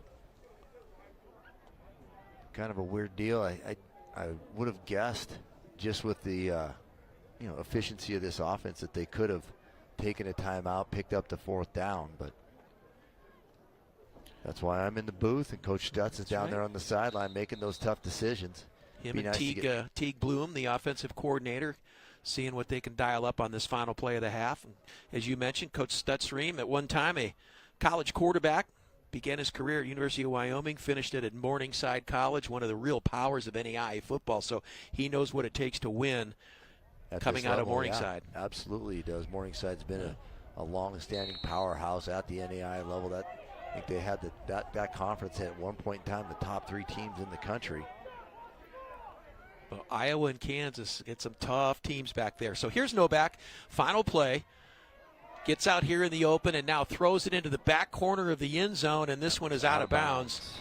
And no flags on the play, and that'll take us to break in the end of the first half. So 2 quarters of football in the books here at Tillman Field on the campus of Montana State Northern. The Battling Bears of Rocky, after trailing 7-0 in the first quarter, 21 unanswered. It's 21-7 at the break. Stick around. Halftime is next on SWX. And welcome back to halftime here at Montana State Northern. Rocky Mountain College on top by a score of 21-7 at the break. We are pleased to be joined in the booth by Jerry Wagner, the head volleyball coach at MSU-Northern. And Coach, you're in your 7th season now with the Lights, and this has been a nice breakout season for you guys. 12-5 in conference. You tell us you're sitting in 3rd place, coming off a win last night at home, and you've got another home match tonight, I believe, against Dickinson State. So good season so far. You got to be feeling pretty good. Oh, I feel great. I made a comment the other day that I was to the president. I said, I should be paying you to coach this team. That's how much fun they are to be around. Well, Jerry, we just kind of rekindled, some of the stops that you've been on, and you and I were at Montana State together. I was in the football office. You were in the volleyball offices there. But, catch me up to where, you've been since then, because I know that you've coached both at Montana and Montana State, and you've made a few stops along the way. Well, I got my start here as the head coach in 1987, and my next trip was an assistant, and I met Coach Sowers was the defensive coordinator. Bobby Houck was a grad assistant. Yeah. And that was my first year with the Grizz, and from there, Dick Scott, excellent volleyball coach for the Grizz. I was out at Oregon State with Dave Gant, another Montana guy, and back to Bozeman, over to Gonzaga for a year, and then I got my chance to full circle at University of Montana. It's so funny, you're talking about that, because we were having this conversation in the first half about, all the connections between coaches, and you were on this guy's staff, and then you coached against that guy, and then you got together again, and we were talking about Coach Sowers and that coaching tree at the University of Montana, and you're certainly a big part of that. I want to ask you about the conference now. We talk a lot about the football conference and how they've set things up. Your conference for the women in volleyball is a little bit different. How do you like it? I love it. All of a sudden we're in the middle of the conference looking down on everybody, and I've got my trips going east are just as far as my trips going west, and again, I was telling you guys, we take a couple trips on the Amtrak over here that drop off in North Dakota, and we can play those, jump on there, get a nice meal, let's sit back. It's been very good, but it's an excellent conference. We got obviously we'll have 2 automatic bids to the tournament, and the tournament's changed, so 8 out of 12 teams make the playoffs with a chance to go on. Okay. Well, you've just completed the cycle for us, Jerry, because we talked about how difficult sometimes travel can be here, and there's been, specifically to Northern on how to get here. We've talked about how teams get here with football. It's awesome that you've included trains in your travel schedule. So, with your history at Northern, talk to me about what it's like being back home and the importance of Northern, not only to you in particular, but to the greater Havre area here in the High Line. Well, this is my hometown. When I finished up at UTEP down there and came back, I was going, hey, maybe I'm ready for retirement. And then I've always had goals, and I was asked if I would take this position, and I applied for it and got it. And I go, this is really full circle, and I like being back. I went to school here, and we have enough degrees where I can attract them. I got nurses on my team that take care of me now, so I've got it all, and just a great group of kids. But again, all those connections made it easy to recruit here, because I believe in Northern and what we can offer here, and the connections around the state. You got Iona Stuckey down there at Huntley Project, 30 plus years and state championships. There's a reason why I got a good connection with Huntley Project High School here. Well, we certainly appreciate you taking a moment to swing by, Coach, and thanks so much. Best of luck the rest of the way, and congratulations on what's been a good season. No, it's been fantastic, and it's nice to not play everybody 4 times. Yeah, exactly. And to play everybody home and away, it's as equal as it could possibly be. All right, Coach. MSU-Northern head coach Jerry Wagner. Again, they have a match set for tonight, having a great season, 12-5 in conference. We'll step aside. Halftime continues here in Havre. Battling Bears lead by 2 touchdowns. Thanks for the time. Back to halftime here in Havre, 21-7 our score, with Rocky Mountain College leading the Lights of MSU-Northern in a spirited first half of football. We've seen no shortage of big plays on both sides, and that's where we stand right now as the Bears look to make it 3 straight in the Frontier Conference in the East Division. And they got one more half of football to accomplish that. Well, earlier this week, I had a chance to sit down and visit with Frontier Conference Commissioner Scott Crawford. And, of course, the number one subject was conference expansion and the strength of Frontier. Take a listen. First of all, I don't know about you, but I know a lot of people are sitting back in their chairs and going, man, this Frontier Conference is fun football. I mean, we got 4 or 5 teams ranked in the top 25. We got battles every week. We got good crowds. We've got great tailgating, great support. I don't know what your initial thoughts are, but gosh, it just seems like the Frontier Conference, especially in football, has been taken to a whole new level. I think it's very true in football. It's true across everything that we're doing this fall. When you are able to bring in the caliber of schools that we brought in, the schools from North Dakota, South Dakota, and Nebraska, and merge them with the traditional Frontier schools, what we've done is we just have given quality home games throughout the entire schedule. And we'd already had that in football. We didn't necessarily have that in volleyball and other sports, but you have it now, and you better be prepared. I refer to it as the fierce frontier. You better be prepared to play hard every single game, because you know your opponent, home or away, is going to play very hard as well. With the expansion of the conference, with the auto bids, with the at-larges, and with the number of teams qualifying for the NAI, there's still a path forward for some of those schools in the frontier for an at-large. Very much so. And so the National Selection Committee, they have criteria. The poll does not really matter in the sense of a primary criteria, but how you measure up the Massey rating, how what we've referred to as the Area Ratings Committee, the ARC, that's a popular thing that people need to be thinking about and talking about. That's what matters. And right now, we have schools that are in the top 25 in a number of, basically all 4 fall sports. But how you are perceived in volleyball and in football is really going to be the number one criteria to get you into postseason. We are looking very good. I mean, there's 20 teams that make the national postseason in football. We are looking really good for 3. I think there's still an opportunity for 4. To get 4 out of 20 slots would be pretty would be pretty impressive. And I think the conference would feel very good about the entire season that we would, if we could claim 3 or 4 of those berths. Well, it's been a fun, wild ride so far in the Frontier. We're going down the stretch, 4 weeks to go, 3 games to go before those bids are handed out. It's pretty exciting. And as we travel from community to community, Scott, it's just amazing to see the enthusiasm that fans have, and NAI football in the Frontier is as good as it gets, I believe. Well, I can't take credit for this phrase. I think someone at Southern Oregon came up with it. So I'll give them the credit. They refer to us as the SEC of the NAIA. But, I think it's a great phrase, right? To be in that high esteem. We really are high quality football programs from top to bottom. It's tough to win in the Frontier, and I'm just so proud of the great effort that our coaches, our kids, and their administrators put into week in, week out to put out a great environment and a great product. Frontier Conference Commissioner Scott Crawford, of course, more than pleased with the way things have going so far with this hugely expanded league, now to 14 teams and a lot of miles between colleges, Bobby, but so far so good, and meaningful football being played here as we go down to the final 4 weeks of the regular season. We talked about that, and we'll talk more about that when we step aside. 21-7, our halftime score.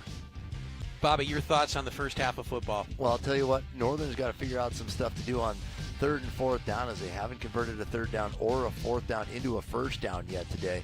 And Darius Haskins having a nice job, and Rocky's still got to figure out a way to run the ball if they're going to continue this hot streak that they've got going past this week. Yeah, well, we're closing in on the start of the second half, and we will be back with the beginning of the third quarter. You're watching college football on SWX from Havre.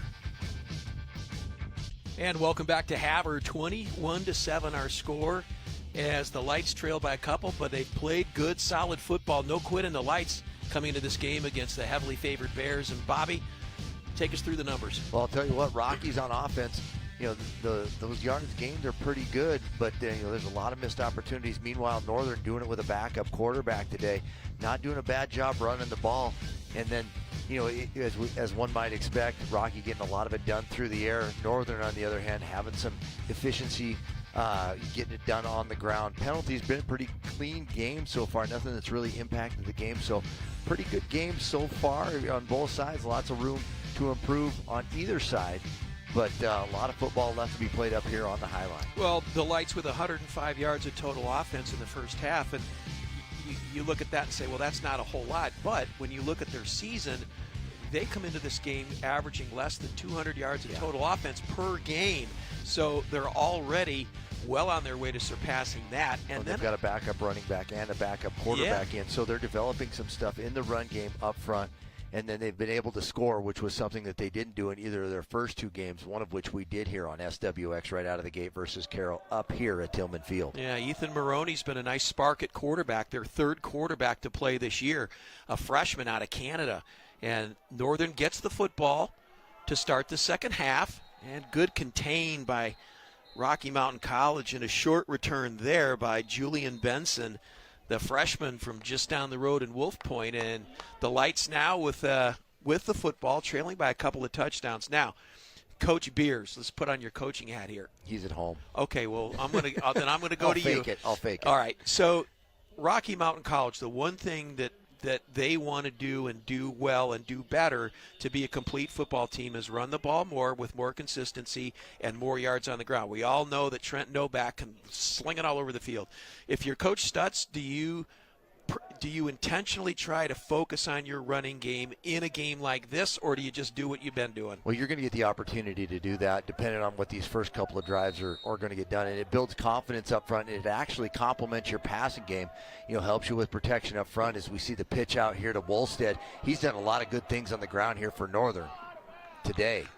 So Wolstead not catching the ball as much as you'd like to see from the wide receiver spot, but even on those jet sweeps, just an extension of the run game. But Wolstead able to get the edge right there, and a good gain on first down coming out of the halftime break. Run out of bounds by Darius Haskin, and that gain nets 8 on the play, so 2nd and 2.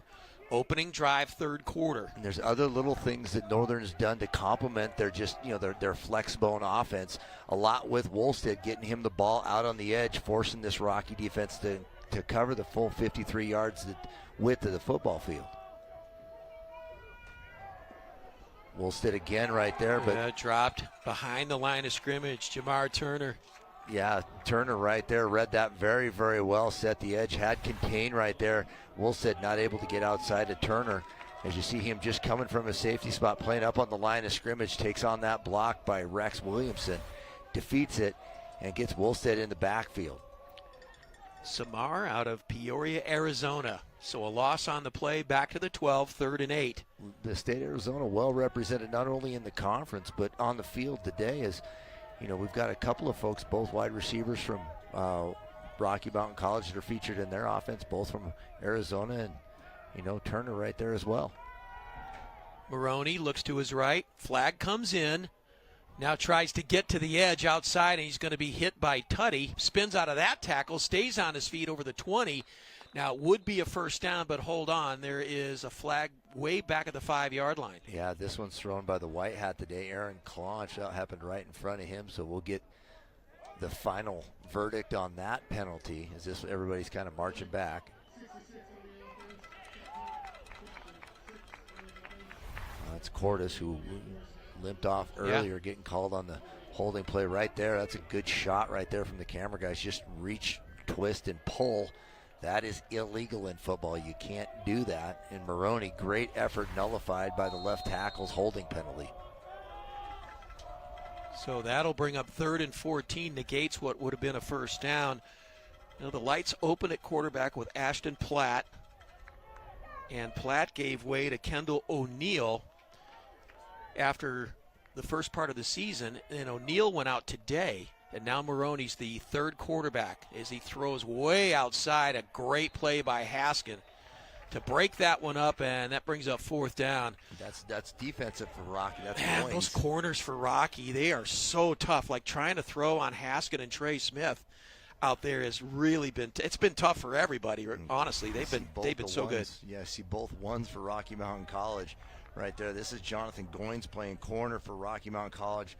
Long, tall drink of water right out there. Tutty was right there, too, hoping to be the beneficiary of a tipped ball right there, and Goins knocks that one away. And so Northern punting from their own end zone. Good pressure, able to get it off. This one isn't very far. Nothing there. Yeah, I said Haskin by mistake, but yeah, Goins and Trey Smith, obviously, on the defensive side have been so good, and Haskin on the other end for a wide receiver for the Bears. They just have a lot of explosive athletes on this team on both sides of the football. And they've been putting it together after that tough start. And that's one of those things that's not only confusing for us, but, Northern's got a couple of double numbers, and then they switched numbers on us today. So there's a lot of learning on the run, whether you're on the field or in the booth. Everybody's got a steep curve to overcome. I can't even claim that. I just brain cramped on that one and said the wrong name. First down from the 25, and they stay on the ground at Adams. Adams got roughed up in the first half. Came off the field, but he's back in. Falls forward for a gain of 1 on the play, so 2nd and 9. Good job up front by this Northern defensive line who's played tough all day. Not a lot of give in the middle there, as yards on the ground have been tough to come by this Rocky offense, especially up the middle where Tough Adams likes to patrol the field. Give him 2 on the play, 2nd and 8. Golden opportunity for the Bears here early in the third quarter. After the short punt, Novak looks right, fires back left the other way, and this is a touchdown. And there's the aforementioned Darius Haskin in the end zone for the touchdown. Yeah, you didn't get Goins right on that. No. Wrong on that one. I mean, this time Haskins is the beneficiary of the no-block pass, just right over the top of the head of Lyra, and then right into the waiting arms of Haskins, as that's his 2nd touchdown of the day as the Buckeye Arizona product, able to continue to produce for this Rocky Mountain College offense. Young man who's burst on the scene early this season has just kept it going for the Rocky Mountain College Battling Bears. 8 touchdowns coming in. He has 2 today, so make it 10. Drake is on for the extra point, and this is up, and it is good. So with 12:11 to play in the third quarter, Rocky extends the lead over MSU-Northern to 28-7 here in Havre.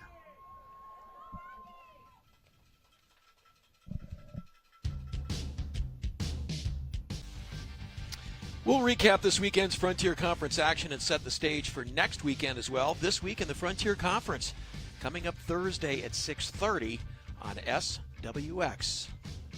And Bobby, we've had fun putting that show together because it gives us a chance to look at not only the game that we do, but also around the league and who's doing what. The other team we haven't talked a lot about when we looked at the standings is Dakota State really starting to come on, and they're very much hanging around just a game back in the East, and they're sitting at 5-2 overall. Yeah, just another team that, entered the equation in the national conversation, and then has really had an impact on this Eastern Conference standings. They're sitting at 2-1 today, depending on the outcome of that one. But they're very much in the mix as this one's kind of, we're into that middle of the season. Everybody's kind of defined who they are.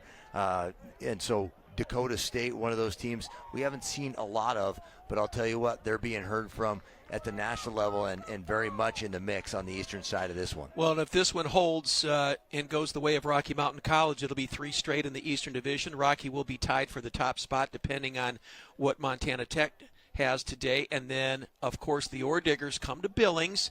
Boy, Aragon just body slamming that for a loss of 1 on the play. That game is in Billings. They already played once in the non-conference portion early in the season. We had the opportunity to do that game in Butte, Bobby, and it was a really close football game until Trent Novak went out with an injury, and Tech was able to pull away and get the win. But I think should the Bears hang on and win this game, that next week's matchup in Billings with Montana Tech, it's essentially the playoffs start for Rocky next week. Yeah, when you start 0-4, Coach Stutz was really optimistic on how the back end of this one's was gonna shape up for him. Just there's a lot of positive things that came out of that as you watch Northern, still struggling and committed to the run, gains back what they lost on first down there.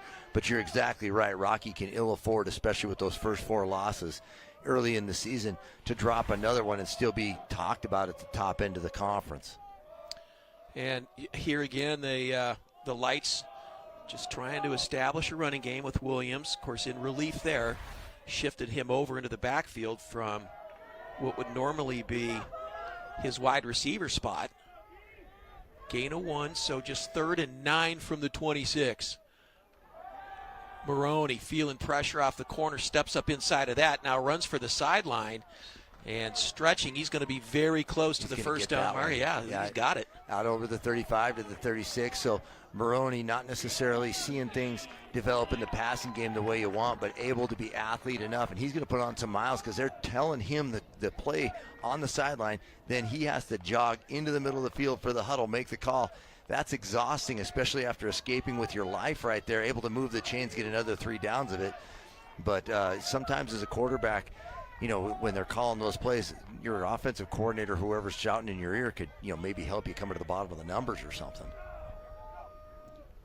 So first down from the 36.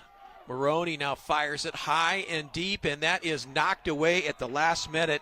That's just great defense by Miles Wells, the redshirt freshman from Hardin. Wells doing a nice job, had a good feel for that route and good position earlier.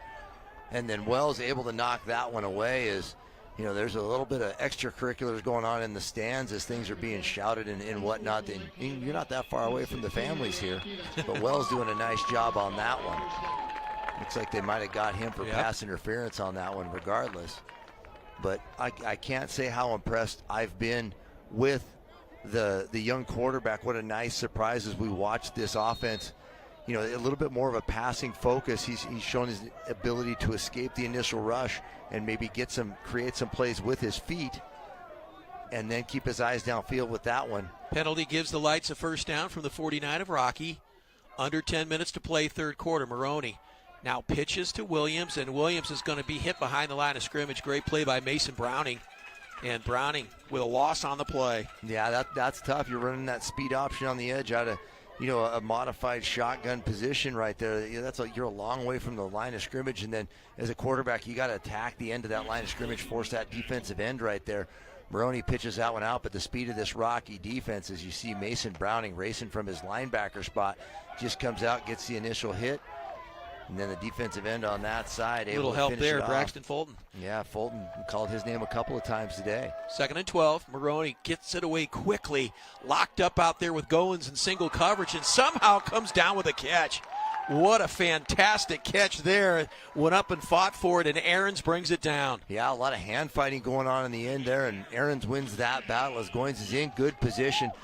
A little bit of a slap fight there, no flag, and Ahrens able to come away with the win on that ball, just to kind of chuck it and hope that it comes down. As you watch, you can see him at the top of your screen right there.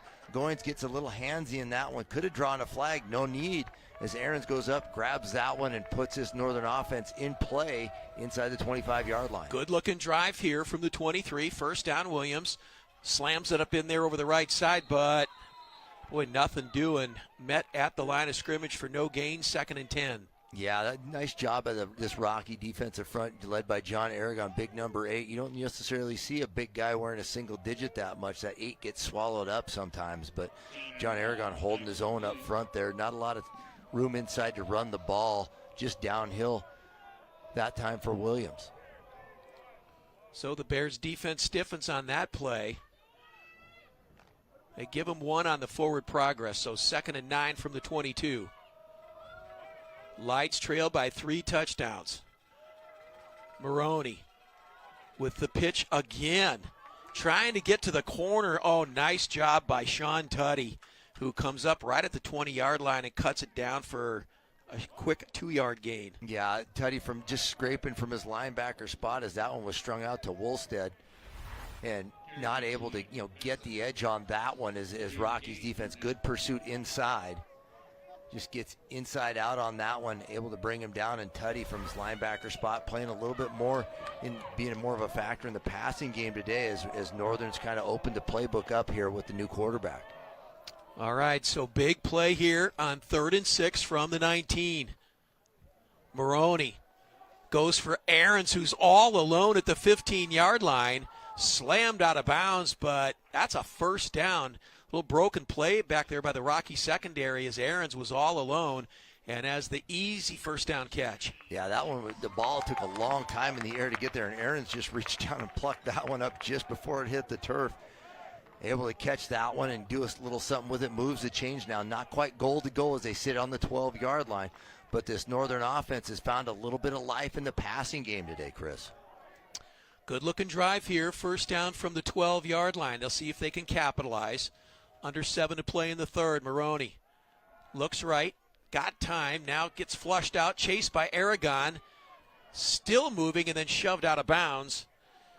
Couldn't find anyone. Tucker Sides, freshman from Casper Natrona County High School, runs him out of bounds. Well, got a Rocky defensive lineman down there. I think that is Aragon right there, but Maroney, his live feet able to extend that one. I thought he might have had Julian Benson on the sideline. The running back just kind of escaping out of the backfield as they're tending to Aragon right here. Injury timeout as we'll take a look at Aragon. I think you're right. Boy, that would be a tough loss. And we'll step aside with 6:47 to go here in the 3rd. And you get a look at John Aragon, injured on that last play, but able to come off the field on his own power. And the Lights now facing 2nd and 17. The ball's at the 19-yard line. Maroney fires into the back of the end zone for Ahrens, and Ahrens gets the touchdown. What a pass and what a catch as they go to work on Goins, and somehow Ahrens is able to bring it down, bring up 6 for the Lights. Well, Maroney's not having much success running the ball up inside, decides to take it into the air himself right there and has found a favorite target in number 4, Ahrens. And he's done a nice job on this drive. Mason Ahrens making the big play in the end zone over the top of Jonathan Goins there, just right in the corner. So Rocky comes out, scores on their first position. Northern takes him a couple, but through the air, this Northern offense found some life today. Now the Lights hanging around. Extra point is up and through. So with 6:40 to play in the 3rd, teams trading touchdowns. Rocky strikes, and then MSU-Northern on a good-looking drive comes down, and on the pass from Maroney to Ahrens, cuts this lead to 28-14. Boy, that was a sensational pass, just perfect. Yeah, it was about time that something happened right in the passing game for the young quarterback from Canada. And Aarons has kind of, flourished today with the quarterback changes. He's been the beneficiary of not only great effort on his part, but, just some balls that are on target. And even if they are 50-50, I like his chances. Young athlete, done a nice job for this Northern offense, bringing a little bit different faces, a little more life into the whole equation as the Lights cut into this Rocky lead 14 to Rocky's 28. 6:40 left here in the third. Well, we got a game up here in Havre. Yeah, the Lights offense came alive last week against Mayville State, and Mayville State came away with the win, but it was a game that MSU-Northern thought they should have won. And again, a good effort here. The offense waking up a little bit against the Rocky defense, 28-14. Still a long way to go in this one, midway through the third. Well, the thing that Northern did last week is they gave the ball back, whether it was through the air and interceptions or they fumbled the ball quite a bit last week. Today they're taking care of the ball, and they're putting some points on the board. This one is returnable. Trey Smith will take it at the 15 to the 25, and he is hit and down at the 27. Well, a little extracurricular there, back and forth, get a little chippy out there. Yeah, pushing and shoving, nothing comes of it. Pretty well officiated today, nothing too controversial happening out there as Rocky takes over this one about the 27-yard line, almost to the 28. Well, this is the worst field position I can remember Rocky having since the beginning of the game. They've had tremendous field position. This time, much more manageable for the MSU-Northern defense. Nice to be able to kick the ball off for a change for Northern, coming away with the score and some points, cutting into this lead. First down, and Brock Ping is upended right at the line of scrimmage. Good job, open field tackle, and a nice defensive play by Michael Watkins, the junior linebacker out of Seattle. And Watkins from his, they call him a linebacker, but he's on the line of scrimmage in that stand-up defensive end spot. He's really all over the place, has had a great year, very impactful player. But that's defensive line for Northern, pretty formidable today, all day. So Glossa 2, 2nd and 12. Novak gets rid of it quickly for Haskin, makes the catch. Ball is called incomplete. Had it just for a moment. Oh, and he's coming up limping. And you mentioned that he had gone out earlier. Yeah, the right ankle. They retaped it on the sideline right there as he hops off there holding that right ankle. There he goes down. Oh, boy, that is tough right there. So Darius Haskin goes down. Let's take a look at it again. Had it for a moment, Bobby, but then unable to maintain possession. Yep, just right there and just gets rolled up. Yep. Ooh, that looks like, that's ugly. That one hurts up here in the booth. But that's a tough one to watch. You just get rolled up. That ankle just gets rolled up underneath you as we see Trent Novak going over to the sideline after checking on his number one target there. And that's a tough one to lose for Rocky. He's got 2 touchdowns today. Yeah, 5:56 to go here in the third. Timeout on the field. We'll step aside. Bears with a 3rd and 12 when we come back. Hey, just a reminder, folks, take SWX with you wherever you go. Download the SWX app and get the latest sports delivered to your phone. Get the SWX app from the App Store or Google Play. I know, Bobby, when you were down in Texas last week, you were able to jump on the app and catch a little of the Rocky Dickinson game. Yeah, I watched you and Tyson call that one from home Austin? down there in Billings. But, yeah, I was sitting at the Circuit of the Americas F1 track in Austin trying to figure out F1 with my kids. They love it. I gotta learn. It's a steep curve for this one. F1 challenged. Novak across the middle, and boy, no chance at all to complete the first down. That was just a nice play by Jesse Brawley, the sophomore from Baker, defensive back position. Yeah, just came down from his he saw that one develop and saw the receiver coming inside from his safety spot, just came up and met him right as the catch was being made. And so Brawley able to stop him on 3rd down, not allowing the under route to kind of materialize right there, and just knocks him down, and just Rocky offense called off the field here. So MSU-Northern with all the momentum right now. Going to take a timeout here. Yeah. So timeout taken by the Lights. That's their first. here in the second half, and they've got momentum going on their side. Went down and scored a touchdown. I think they had 12 people on the field right there, Chris. Well, that's a well-used timeout. So, and they figure to get good field position here, and a chance to hang around in this game a little bit longer. We look at the Frontier Conference now, and we've got 4 weeks remaining in the season. We're about at the halfway point of conference play, and out west you've got those 3 teams battling with College of Idaho, Carroll College, and Montana Western.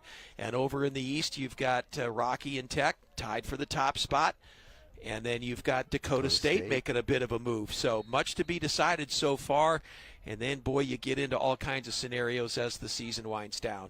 So 4th and 8, leg, short kick. This hits at the 46-yard line and out of bounds. So as we said, Montana State Northern is going to have tremendous field position here. Leg struggling today. That's his second shank, as that one just comes off the side of his foot, although further than his first effort. Not the one that you expect if you're wearing white today. He's been pretty consistent for these battling Bears.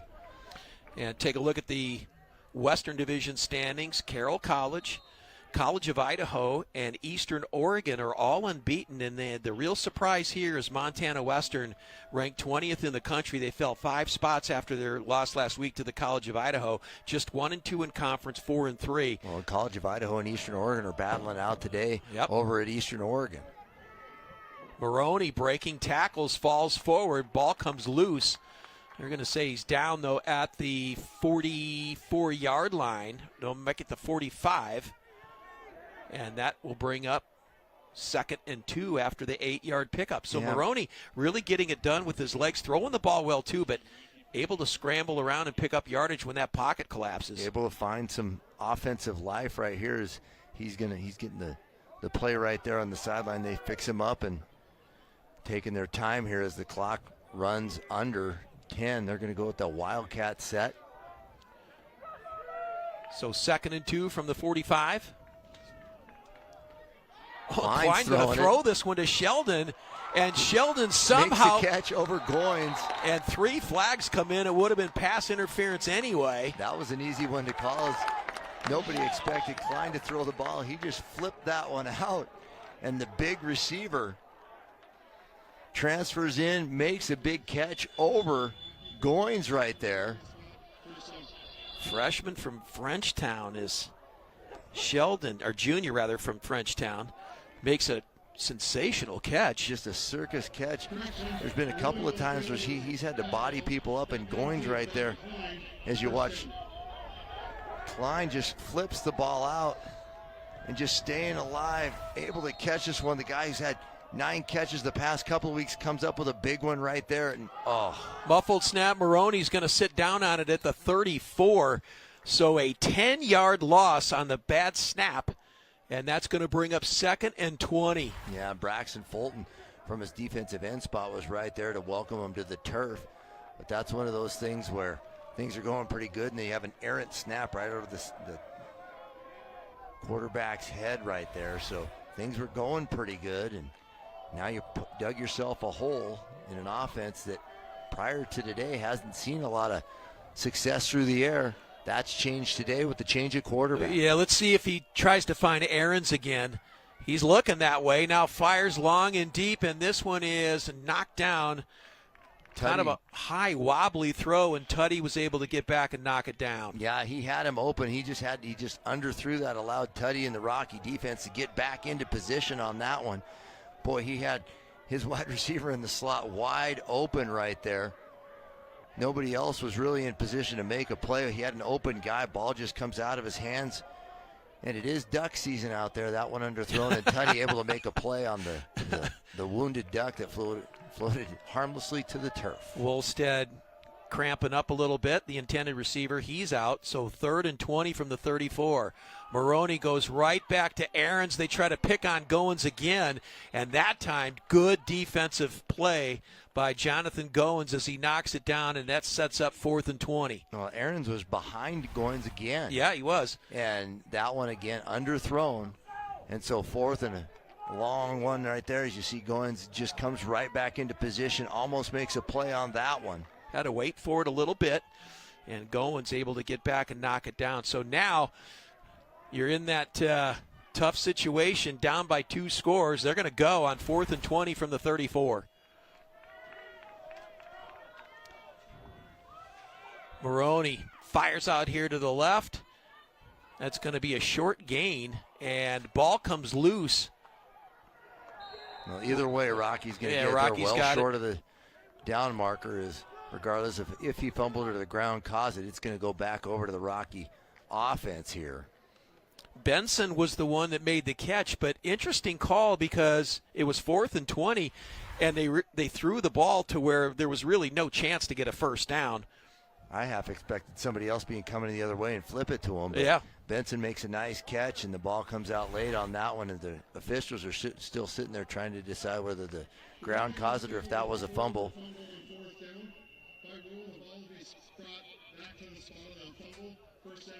And they're calling it a fumble, so regardless, Rocky takes over 1st and 10 on their 29-yard line. Well, and I think he really the spot of the ball was probably a yard or two either way, whether it was ruled a fumble or not. So, in any case, the Bears have it from the 28, first down. Let's see now if Rocky tries to utilize the running game and run some clock here as Adams tries the right side, falls forward, maybe 2 on the play. We'll give him 2, 2nd and 8. Yeah, Tamasi Ma'alafu right there with his defensive end spot did a nice job containing that one, and then the pursuit with Manasi Tuapau and Afonso Joseph out there doing a nice job. This defensive front from Northern has been up against it all day and answered the bell every single time. So just a gain of 1. Ball at the 30. 2nd down for Trent Novak. He's got Adams behind him. Novak now looks, fires long and deep intended for Lira. Flag comes in. They're going to call pass interference on Laniers as they try to get it to Lira, who's been quiet today.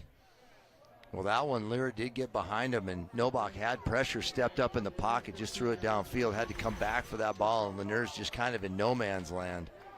As you see it coming right there, he's not allowing the receiver to make a play on that one. There's Coach Sowers having some words over there with the official. Yeah, he's pretty excited, as he should be. I can see a lot of defensive coaches saying there's really nowhere for that one to be not called. This time the Bears stay on the ground, and again, this Lights defense has been very good against Rocky's running game today. Yeah, that's Tuapau again, and then Braden Klein. I mean, if you're a linebacker, you love to see those big bodies up in front, and those guys have held up, whether they're being double teamed or not. They've really created clean lanes for the linebackers from Northern to run downhill and really nullify any attempt at running the ball between the tackles by this Rocky offense. Gain of 2, 2nd and 8 from the 47. Novak gives to Adams. Adams this time with a quick burst up the middle to the 45 of MSU-Northern, and right at the first down marker, they're going to say he's just short. Well, that time he found just a little bit of a hole. He prepared for some contact that was never there. They just get just enough space in there for Adams to just squeeze through, and he meets Klein. Unfortunately, this time Klein's at linebacker depth, scraping right there, and tough Adams able to get 4 or 5 hard yards just short of the first down as Rocky creeps into Northern territory on that carry. Novak that is not Novak. That is a first down carry as they bring Garrett Dethridge in, and he gets the first down for the Bears. Yeah, we watched Dethridge earlier this season play quarterback, a little bit more of an athlete, and smart play by the coaching staff on Rocky's sidelines is, Trent Novak doesn't necessarily need to take any more hits. He went down earlier this year with the rib injury, and just fully recovered this year from a hip injury a couple of years ago. So Dethridge getting the first down there. Lira plucks that one out of the air on the screenplay, trying to get it across the field. Oh, he does. He picked up some blockers, came across, ran a long way, and is just short of the first down. They're going to give him a pickup of 9, but a nice, well-designed play. Just a little quick screenplay coming across the middle, and these little short screenplays, sometimes there's a little bit more heat on those balls from Novak is he's going to let this clock tick down here. Yeah, he's going to let the quarter come to an end. But Lyra, haven't heard much from him today, but with the injury to their star wide receiver in Haskin, Lyra coming up big on that first down play as we're going to take this one into the fourth, Chris. That's going to be the final play of the third quarter. Battling Bears with a 2nd and 1 from the 33 when we come back. 3 quarters of football in the books. MSU-Northern hanging around. Thanks in part to plays like that. 28-14 our score. Back with the start of the fourth quarter after this.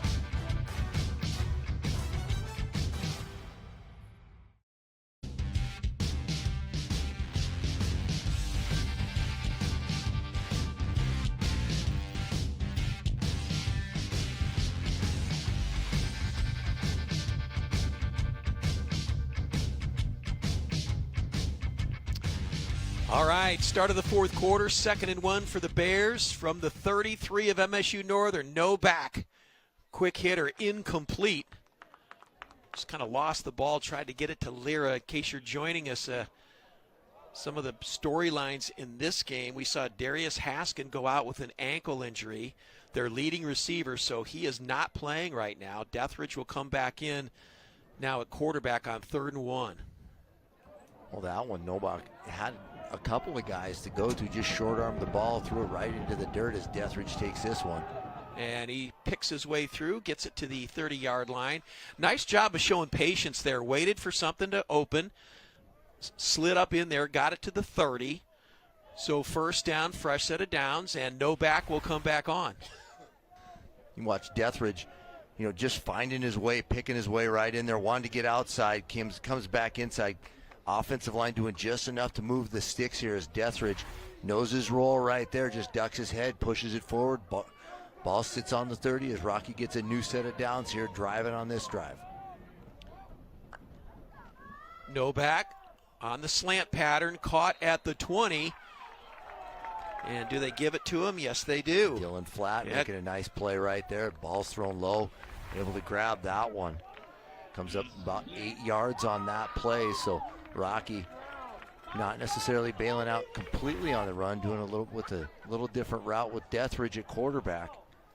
But Novak able to get that one, and the young receiver, he's not young, he's a senior, but Dylan Flatt able to come and grab that one. And good gain on first down for the Battling Bears. Give him 8 on the play, 2nd and 2. Adams has got room to the 15. Inside the 10, hit and down inside the 5-yard line. But hold on, there is a flag on the play. Yeah, they're going to get Derek Staples here from his left tackle spot. He grabbed a hold of Michael Watkins coming off the edge there and just put him to the ground. Boy, that negates a nice run by Adams that went down inside the 5-yard line, but they're going to bring it back. Yeah, they saw that Watkins, they just run right up underneath the rush right there, and Adams does a nice job with that one.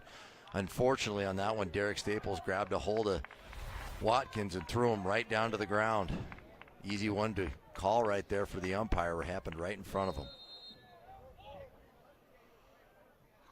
That'll back them up to the 32-yard line, so 2nd and 12. They need the 20 for a first down. Solid day by Trent Novak today. Going to have some big numbers. Surveys the field here on 2nd down. Now pumps, fires. Oh, had Flatt wide open at the 10-yard line and just overthrew him. Yeah, Flatt came out of his break right there. Really, really shallow. Kind of broke that one off, and Novak did the right thing throwing that one deep. And unfortunately, as a wide receiver, you're taught to come out of your break, keeping it high right there. As you see the underneath routes wide open. We wanted more right there. That one got broke off a little bit flat. Novak sails the ball on that one, brings up 3rd and a long one here. They need 12 from the 32. Oh, Novak can't handle it, and this is a loss all the way back to the 50-yard line. We've seen both quarterbacks this quarter, mishandle snaps. All the way back to midfield, so 4th down, and the Bears, a couple of errant plays here. This one just he just right missed through it. his hands. It was a good snap. Yeah, it was. Both of those snaps were handleable. They happened basically in the same spot in the field. That one travels back a little bit further. But, unfortunately, I have to bring out the punt team here for your Battling Bear offense. Jordan Legg comes in averaging 42.5 yards per kick, and he'll be standing inside his 40. Gets this one away. Laniers will return it to the 20, to the 30, still on his feet, all the way up over the 35-yard line. Going. And ball on the, they're going to mark him down at the 38. So nice return by Spencer Laniers, and the Lights with decent field position trailing by 14. Well, Laniers does a nice job of catch that one out of the air and immediately coming forward. Just watch this, just takes off. There's not a lot of people on that side. Picks up a key block right there. And this Northern offense going to set up shop as we come back. You're watching college football on the High Line. Rocky over Northern on SWX. Rocky Mountain College on top, 28-14. And again, some of the halftime numbers, as you see, in favor of the Bears. And one more look at those standings. Montana Tech ranked 4th in the country, 7-0 overall, 2-0 in conference, along with the Bears at 2-0. And again, those two teams meet next Saturday at Herb Klint Field on the campus of Rocky Mountain College in what will be a huge matchup if the Bears can survive this game. Maroney goes across and complete to Wallstead, who leaps his defender. Gets out of bounds, but not before getting into Battling Bear territory. As Maroney showing some savvy in the pocket this time. We didn't necessarily expect to see the ball thrown around as much by the Lights right there, as we've seen Wallstead, who's taken on a bigger role in this offense, go over the top again over Turner. They must have seen something with Turner, he attacks ankles or something, but that's a second leaping Light over Turner. To the 41-yard line of Rocky, and a first down, under 12 to play in the fourth. Lights. Maroney fires out here for Aarons, all alone, who makes the catch and takes it down close to the 20-yard line. They're going to mark him out inside the 25. So Aarons, I don't know what they found, but he is having himself a second half. And I'll tell you what, Maroney's found a lot of time right there. He's got all kinds of time to wait for Aarons to come open. And this is an easy pitch and catch for that duo. As Aarons takes the ball even deeper into Rocky territory. And Northern's getting it done through the air today. And Goins again running him out of bounds. And now they shift over to his side on first down. They'll stay on the ground. Not much there. Boy, nothing there. That's Williamson running right into the wall of defensive line. I think that was Nathan Beard and Dakota Sage and right Dakota there. Sage, that combined for the tackle. This Northern team finding a little life in the passing game as Maroney, the quarterback, coming off the bench, kind of settling down a little bit, starting to see some lanes to throw through and bringing some new life to this Northern offense. Loss of 1, 2nd and 11 from the 24. Maroney looks to his right, got a man wide open in the flat, and that's caught, but a good job by Goins to collapse on that play. And a very short gain, if any. Rex Williamson coming out of the backfield with a catch. Yeah, good pursuit by that Rocky defense, able to let the ball be caught behind the line of scrimmage and then just rally to make the tackle, led by the corner on that side, Jonathan Goins. So this Rocky defense bending here, bringing up a third down as the young quarterback just watching him. You see the pocket presence right there, floats that one out, and then Goins from his corner position sees that ball being caught and just pursuit to the edge. Brings up third down as they knock Williamson out of bounds here. No doubt 4-down territory for the Lights. 3rd and 10 from the 23. Maroney looking left now, feels pressure, steps up inside. He's going to be taken down for a loss on the play. And that was just a great job defensively by Madison. Yeah, Madison doesn't give up at all from his defensive end spot. I thought quarterback there was going to be able to get out and stepping up in the pocket. Does the right thing, what you teach quarterbacks to do, stepping up. But Madison, with that constant pursuit, able to get to him, just grabs him by the jersey right there, able to bring him down. He had a couple of guys coming open, but no time to set up and throw as this Rocky defensive line continued to dogged pursuit of the quarterback and various ball carriers that Northern's thrown at him today. So here we go, 4th and 16 from the 29-yard line. Lights got to have it. Maroney looks down, got all kinds of time now, breaks out, and he is going to slide And here comes a flag. This is going to be a late hit. I think they're going to try to get him with targeting on that one. As A.Q. Peternall laid the lumber on him at the end of the play. Yeah, he'd already given himself up. Wow, what a break. Well, depending on what they decide to call this, yeah. There's a little discussion there about the 23-yard line. But the young quarterback, buying a little bit of time, decides to roll it down. And even the white hat right there, Aaron Claunch, our white hat today, out of Billings. They've even got some makeshift crew. As one of our officials today, his wife went into labor.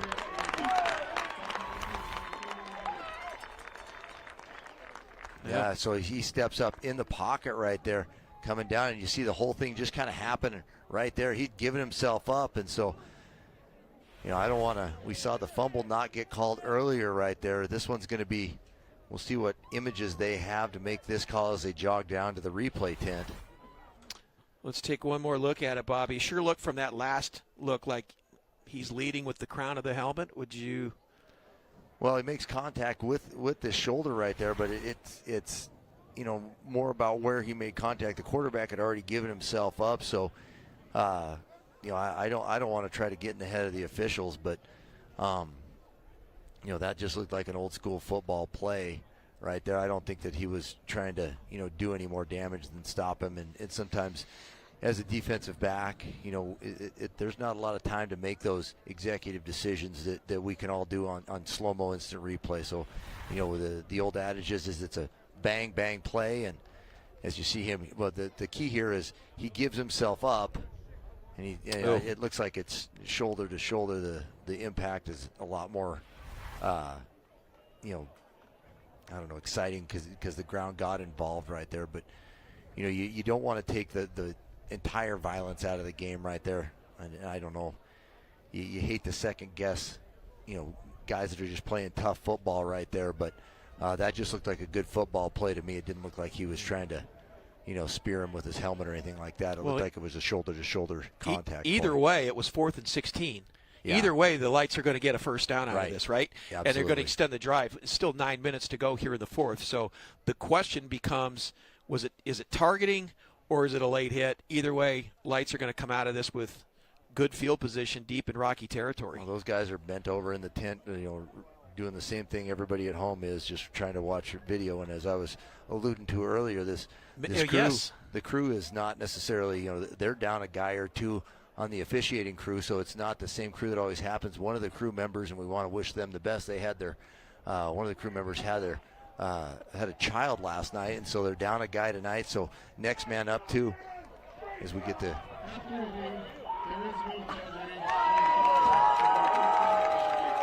Okay, so no targeting, and I was wrong on my assessment.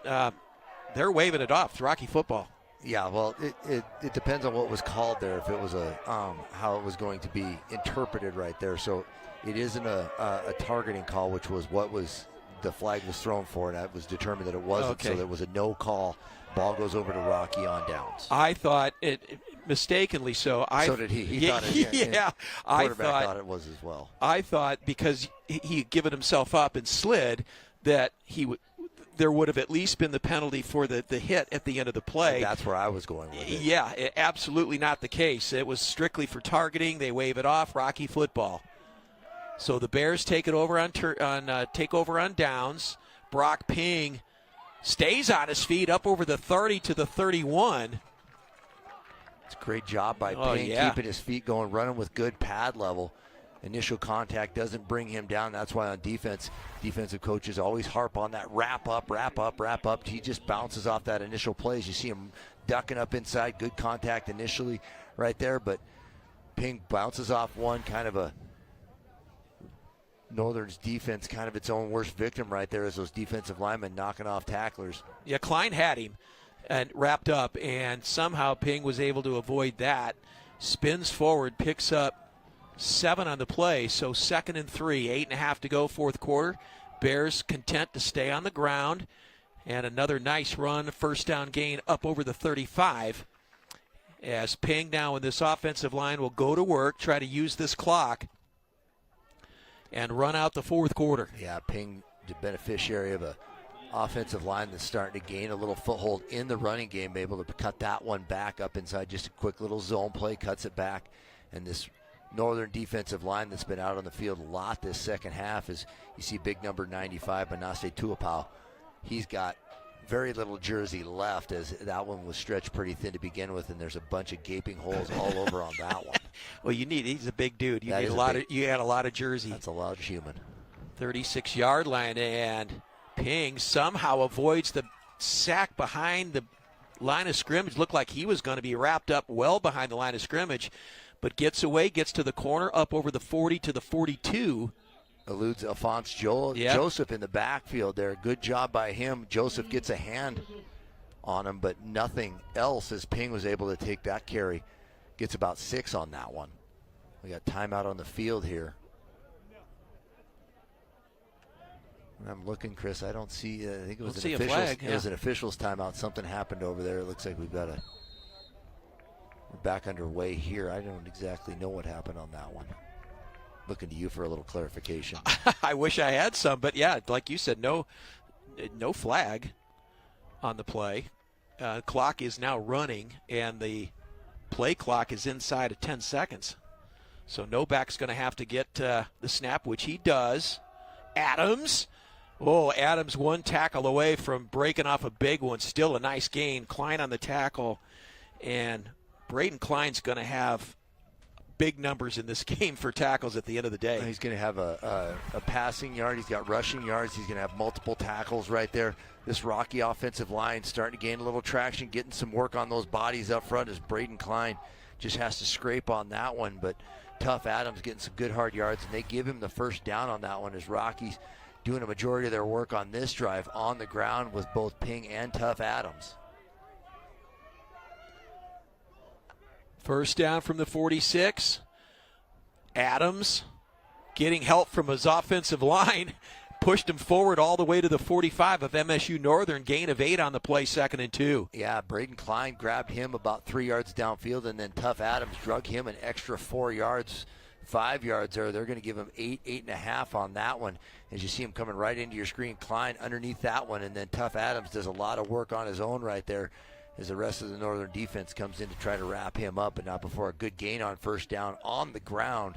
This Rocky offense having success in the run game, although be it late in this one, still find a way to grind it out. Cale Passley, offensive line, just shoved him forward. Gain of 9, 2nd and 1.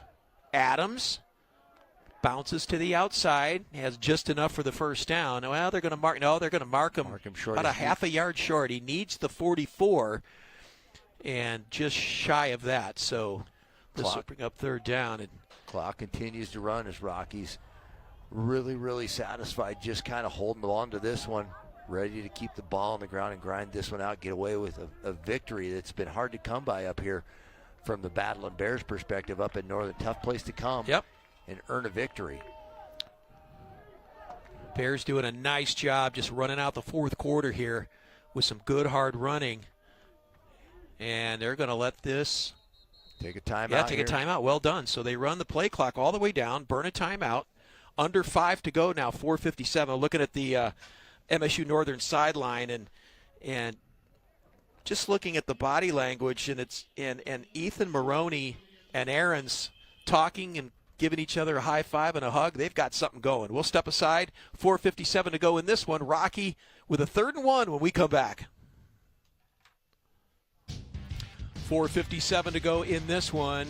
Rocky, 3rd and less than a yard. Deathridge in a quarterback to do the short yardage work. And Northern's done their homework on this one. They see Charlie Deathridge in there. They're squeezing the line of scrimmage. They got 6 up on the ball here.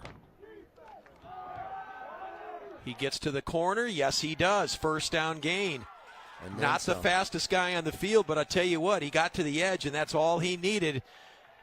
and gets the first down, and the clock continues to run. Deathridge doing a good job just with the jab step, just freezing those defensive linemen on their tracks and getting enough right there to get the edge. And then Alphonse Joseph from his defensive end position finally chases him down. A little bit of a jab step, stiff arms Laniers right there, and then gets downfield, gets a first down, and another set of minutes to grind off this clock for this Rocky offense. Is them putting it in the air. Doesn't look like they're going to go downfield, just try to grind this one down as close to zeros as they can with this drive. And Novak doing a nice job of using the play clock, just letting it run down. And now down to 5 seconds, and they'll snap it with 3. Adams with a full head of steam up inside the 30 to the 29. Gain of 4, 2nd and 6. Northern just jamming the defensive lineman. We call that a bear front inside, where you got both guards in the center covered right there. Rocky pulls the lineman, creates an extra gap on that left side, and Adams able to bang it up inside. Tough yards, good yards, and yeah, that bodes well for this Rocky running game moving forward as we watch this tired defensive line for Northern still battling out there against this Rocky offense. Oh, hey, listen, all the credit to MSU-Northern today. I mean, they came in depleted, beat up, banged up, and they have fought to the last couple of minutes of this one and stayed in it. Adams hit at the line of scrimmage, and he'll be stood up. They're going to give him one to the 28-yard line. Yeah, Julius Leopold from his linebacker spot just comes downhill and meets Adams right in the hole right there. But this Northern defense all year has really kind of been, underserved by, stats or anything like that, because their offense really couldn't get anything going. Today they found a little something offensively, although be it down the depth chart with the new quarterback, but he's been pitching it around and found some different receivers. We talked about some of the success that they've had. They've also found the end zone a couple times through the air today, so Northern had to dig a little bit into the depth chart to find some positive things going, but they got some young kids here to build this thing around. Deathridge will cut it up inside. He's going to be short of the first down. Now the Bears can run this down to the 2-minute warning if MSU-Northern does not use one of its 2 timeouts. And the Bears will be looking at 4th down, and we'll call it 4, and that's exactly what they're going to do, is take this down to the 2-minute warning. Yeah, easy to see what Rocky's planning to do here, just trying to escape here with the win and control the clock as down as far as they can as the 2-minute timeout gets taken right here. And a little bit of gathering, some strategy going to happen here. All right, so we are at the 2-minute mark of this one. Rocky with a 4th and 4 when we come back. 28-14 our score. Bears on top.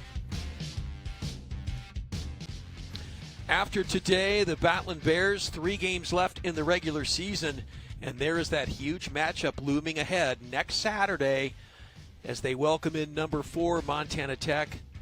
Effectively the playoff start for the Bears next Saturday if they hang on here to win this one. And it's 4th and 4. Bears will go. Novak will give to Adams, who spins forward, and I think he's going to be just short of the first down. Yeah, they mark him at the 24. Well, they're going to get a hold call in the backfield right there. And they'll decline that, right? Yeah, and they'll pick up the ball on downs here. So Northern will get the call.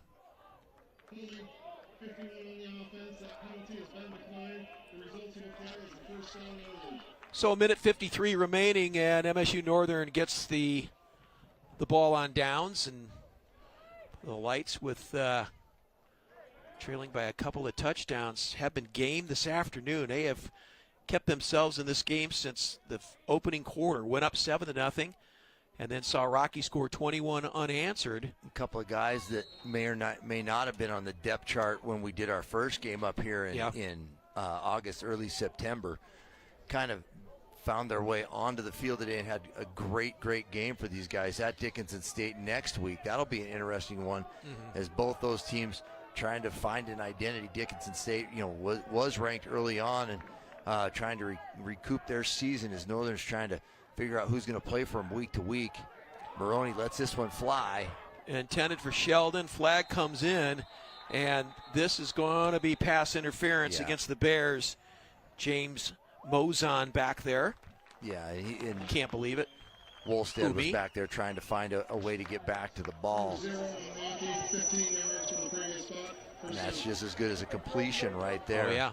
Going to take it up to the 39-yard line, then a first down for the Lights. Well, we'll see Rocky again next week here on SWX as you see the pass interference call right there as Wolstead battling back for the ball. And the Battling Bear coming up with it, but all for naught as that was a pass interference call that sets up Northern here close to the 40-yard line. Got another set of downs. First down. Pass out here to Ahrens, who makes the catch. And these two guys have found the big impact on today's game. Guys that hadn't really been called much for this Northern offense really had a nice game as Ahrens has kind of emerged as Maroney's go-to today. He'll pitch the ball downfield, but his security blanket has been Ahrens today. He was the beneficiary of one of those long balls in the end zone, scored one of the touchdowns for the Lights today. And these two really have emerged as kind of a building block for this Northern offense as they continue to mature as an offense together. 2nd and 4 after the 6-yard completion. Maroney runs out of the pocket and now dances out of bounds inside Rocky territory. They'll mark him at the 47-yard line. And another first down for the Lights. More important, stops the clock. Well, Maroney's one of those guys at quarterback that kind of lulls you to sleep because he just kind of, jogs in and jogs out. Doesn't look that athletic, but he's got what I would term as panic speed. And as soon as he gets out of the pocket, I mean, his eyes gets big and he thinks somebody's chasing him. Well, there's 11 guys chasing you, dude. And I'll tell you what, in Canada, they got some sneaky good quarterbacks evidently too, huh? Maroney, straight drop. He's just going to unload this one, and a lot of contact back there, incomplete. Well, I'll tell you what, the coaches next door to us have been animated all day. They think that Dylan Danes, interfered with his ability to get to that one. There was contact downfield, no call, probably a good no call, but Maroney's got a little bit of an arm too, huh? Yeah, and they were both, I think both jockeying for position. Ahrens and the defender were kind of pushing and shoving a little bit, so a no call there, 2nd and 10. Ball at the 47. Lights still have a couple of timeouts remaining, but running out of time in this one. They need to score quickly, and then, of course, the onside kick. Maroney now fires out here in the flat to Sheldon, incomplete. 3rd down and 10. Talked about Sheldon's production last week and had that big game. They targeted him in the first half of this game, and he played well. But once Maroney came in and started finding number 4 out there, Ahrens, those two got on the same page quickly. Well, Ahrens is in, he's running a little bit more vertical stuff, and Maroney's pushing the ball downfield. And Shelton today isn't, catching the curl routes or underneath routes as much in the way that. Oh, what a sees pass! The ball, he just pitches that one. Oh, is that any good? Ahrens does a nice job with the body control, catches the ball right there. They're going to say out of bounds. Well, yeah. They're going to have a little bit of a. Penalty there. Man, I tell you what, that was a gorgeous pass and an even better catch. Yeah, we talked about it earlier. They're trying to make him a pocket passer. That's not where he's really kind of excelled. It's, moving that pocket, getting him out, rolling to his right there, just kind of nullified by a penalty that brings the ball back on this side of the 50. So clock ticks down, and we're watching this new emerging offense from Northern kind of mature before us as we call this one down to the end up here on the highlight. So ball's on the 43, 3rd and 20. Maroney fires it out there. What a nice catch in traffic by Williams. Got all sorts of stuff going on at the end of this one. We got a lot. Chippy. Yeah,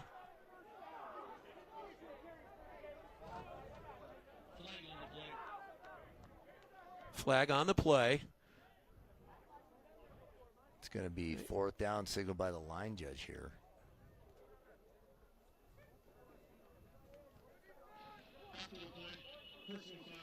Well, new set of downs. Yeah. Personal foul on Rocky after the play. See if we can pick it up. So Williams on the receiving end. Able to haul that one in. Lots of traffic on that one. Comes down with it. Just fighting for it at the end. Yeah, there. nothing there. I'm not sure what, oh, right there, I guess. Anyway, first down from the 39-yard line. Maroney going to fire long and deep. Got him, man. Yeah, he's got Wolstead back there into the end zone for the touchdown. What a play by Wolstead to come down with the ball and get into the end zone and hang on. This one is not over just yet. Well, I'll tell you what, all day they've had receivers back behind this defense. That time Maroney able to get the ball downfield to him in stride. And Wolstead just makes a nice play on it. He's in position to make that play. The ball was finally delivered at a spot where he doesn't have to adjust his route that much. Gives these lights a chance here at the end, fighting back in this one. So the all-important extra point here to get them within 7 points. It's up and through, 56 seconds to go. So now the onside kick is coming. Rocky will get the good hands team in there, and check this out. Just finally a nice downfield throw. Yeah, a little bit underthrown, but regardless, the receiver Wolstead doesn't have to make that huge adjustment to come back for the ball. Just gets behind the defense right there, makes the adjustment, more importantly, makes the catch, and then ultimately gets into the end zone. So the big pass play really has benefited what we believe to be a run-first team in Northern as they trot out the onside kick team. Is they're going to give this one another shot. Landon Connell and was back there in coverage along with Paxton McQuillan, and they had Wolstead bracketed, but he somehow came down with it, then had the ability to avoid the tackle and get into the end zone. So this thing is not over just yet. They'll do the onside kick.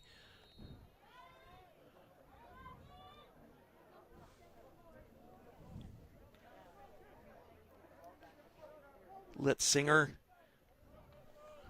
will kick it. These are the kind of plays that you do right at the end of practice, right, Bobby? You do the onside kicks and it's a lot of fun to do in practice. Live, not so much. It gets a little too exciting for you. Rocky didn't have anybody deep on that one. They're selling out for this one, making sure we can end this with a couple of knees and get on the bus and go home. Bears take a timeout. Wanted to see that alignment from MSU-Northern. So Coach Stutzriem will gather the troops and talk about it. The Lights have 2 timeouts remaining, but with 56 seconds to go, that's not going to help. Well, in Northern, they're on the road next week to Dickinson, I believe. That's right there. Yep. That's going to be a good one. They finish out at Valley City, and a big one against Dakota State, who's emerging as a power in this Frontier Conference. So they've got, depending on the outcome of this one, they've got 2 very winnable games upcoming for them. And then, then they have to host Dakota State, and no one knows, how it's going to happen up here on the High Line, because mid-November in Havre. Yeah. I mean, it's heads or tails what the weather's going to be like. That's right. And, I like my odds of it landing on its side at that point. But, this is a tough place to play. And, I think this has been a great game for Northern from the fact that they've found something in their offense that, is really the result of folks getting injured.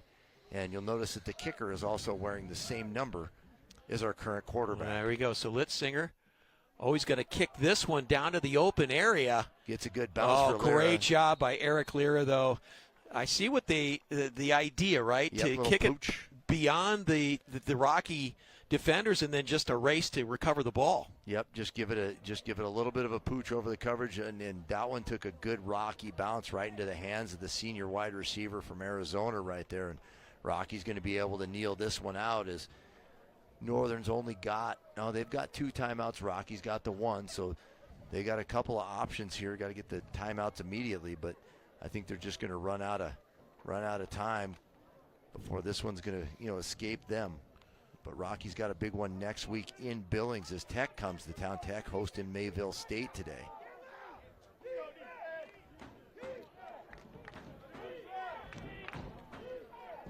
So first down from the 23. Brock Ping up over the 25 to the 26. Timeout taken. Timeout, right. By the lights. They'll have one more. Clock is at 50 seconds. So figure they'll use their last timeout at about maybe 45 seconds. Then you snap the ball on third down, and that's going to be close to running things out. It's going to be real close, depending on what Rocky decides to do. Pin back like that, and keep in mind that Rocky's punting game hasn't necessarily been, outstanding by any means today, as we've had 2 shanks, and so this one's not quite over yet. No, the only real hope for Northern is if you preserve enough time to force Rocky to kick the football and create something that way, but this is going to be close. I think they'd like to take a little bit of time off the clock and actually run a play here, take it inside of 50 seconds. Northern will use their final timeout. Then the Bears will run third down, and we'll just see the difference between the play clock and the game clock. So second down here. Ping up over the 25 to the 28. Timeout taken with 47. 47 seconds so left. You're going to be, about a 2-second differential? Well, we'll have to see what Rocky decides to do here on third down. I mean, 3rd and 5 here. Don't expect anything too spectacular. It's one of those things where, you can draw this out. Can you get it at about that 35-second, so that there is a scenario where Northern could get this, but I think if you take the snap and run around a little bit, then you're going to be down to 40, and that's it. That's game. So we'll see what they do. Well, the one thing I've got to say is, in the last 3 or 4 years that we've been doing Northern football, this is really, and I don't want to take away from the last couple of years under Coach Sowers, but this is a program that is starting to emerge. Winning is hard after being, so far down in this conference for so long. Turning that corner is hard, but I think Coach Sowers has got something going up here on the high line. Brock Ping is not going to get caught.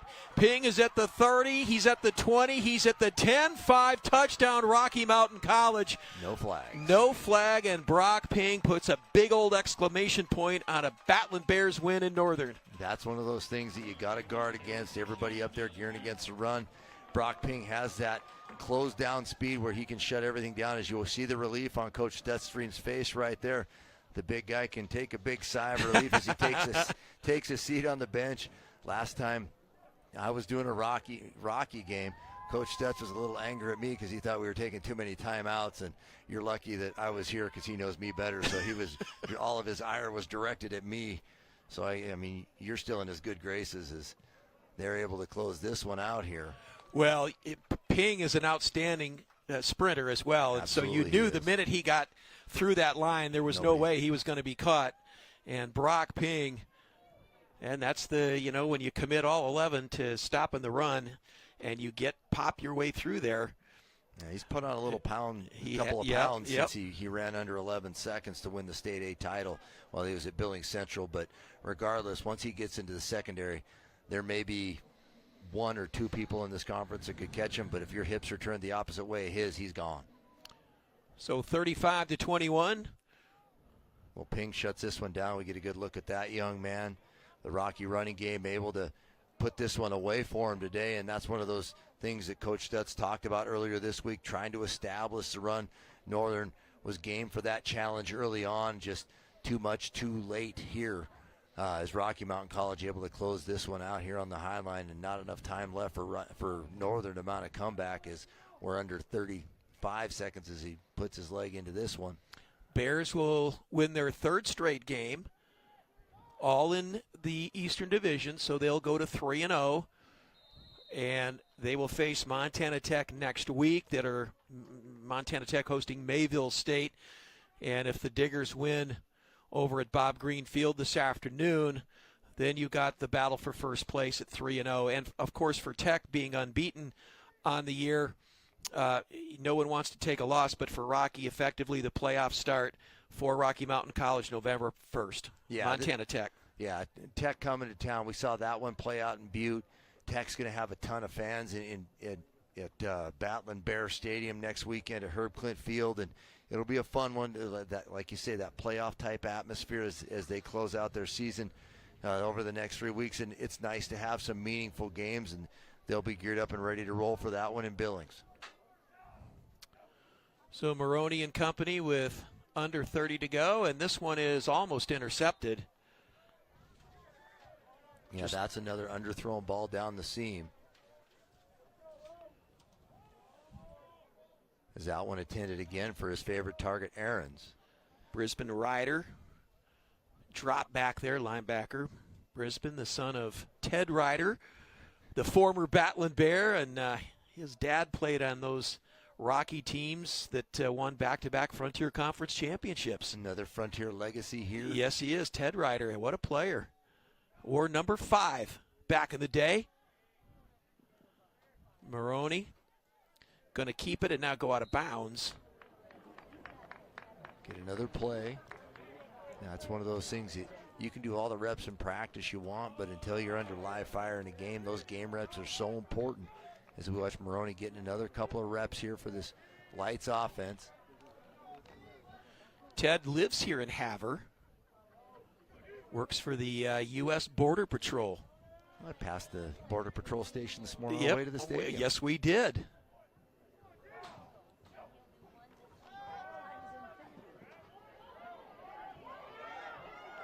You got to throw this one out of bounds.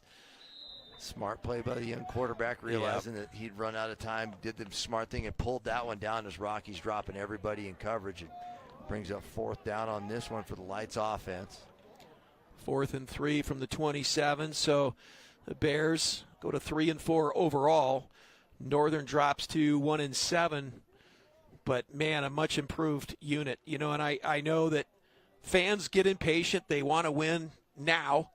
And this has been a long process for Coach Sowers to try to build something special here, and it's pretty evident just from the game we did up here at the beginning of the season to today.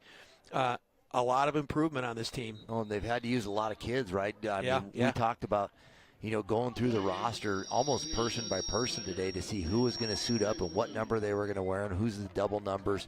And even the guys on the sideline were a little bit confused. We were pulling coaches out of the box to make sure, double checking things. So, it takes a long time to build something that's worth having. And the school's making a huge investment into this facility, going to really improve the campus here. Coach Sowers has walked alongside the leadership here at the school and done it the right way. Kids are staying out of trouble. And, I think they found themselves something to build on at the quarterback position today. A guy from Canada, which was one of their initial things, going to Canada, try to find some success up there. And as he hits Aarons again right there on the sideline. And these two guys that were buried on the depth chart probably developed a relationship just through practice, pitching and catching the ball around. And Maroney able to run that flex bone option offense that they've kind of touted up here. But he brought a different dynamic today, Chris. Mm-hmm. The ability to throw the ball downfield and utilize these wide receivers and the big athletes that they have out on the edge. That's kind of the one thing that was missing from this offense is a consistent passing game. And today we've seen more of it to this point than we have all season. Well, the Bears earned their victory today, and that will be the final play, barring any flags. There are not. So the Battling Bears go on the road, come up to Havre to the High Line, and take down MSU-Northern 35-21, third consecutive victory for Rocky, all in the East Division, and still very much alive for that East Division title. And it all comes down to a huge matchup next week for Rocky as they welcome in number 4 Montana Tech. Well, that's going to be a fun one to call next week. You guys can watch that here on SWX. We're going to bring it to you live from Billings as Rocky's on a little bit of a heater right now. Northern building something special, comes up a little bit short today, but scares Rocky as Havre is a tough place to play, but Northern finding some guys down on the depth chart, producing some big numbers here today for this Lights offense. Boy, I'll tell you what, we talked about their defense being pretty good. They found some stuff offensively that started kind of to stick, huh? Oh, yeah. Trent Novak there, number 12, a very, very good game for him again today. And, boy, when he's healthy and he's right, the Bears are a tough out. And I expect this game against Tech next week to be a really, really good college football game. Bears are at home. They'll have a big crowd there for that one. And, of course, Montana Tech, they're as good as they get in the Frontier Conference and across the country. Yeah, they've done a nice job all year in big games, really largely in part on the southwest side of that state, whether it's in Butte or Helena. They've had a lot of success against top teams, and Rocky has been building to this point, playing all the tough teams early in the season, and we're going to see a good one on Saturday when Tech comes to Billings. And we will be there, 1 o'clock kickoff at Herb Clint Field. You can catch it, as Bobby said, right here on SWX next Saturday as our Frontier Conference season rolls on. Well, that's going to do it from Havre. Thanks to our good, hard-working crew for all the great pictures and all the help this afternoon. And for everyone connected with our broadcast, for Bobby Beers, I'm Chris Byers saying so long from Havre.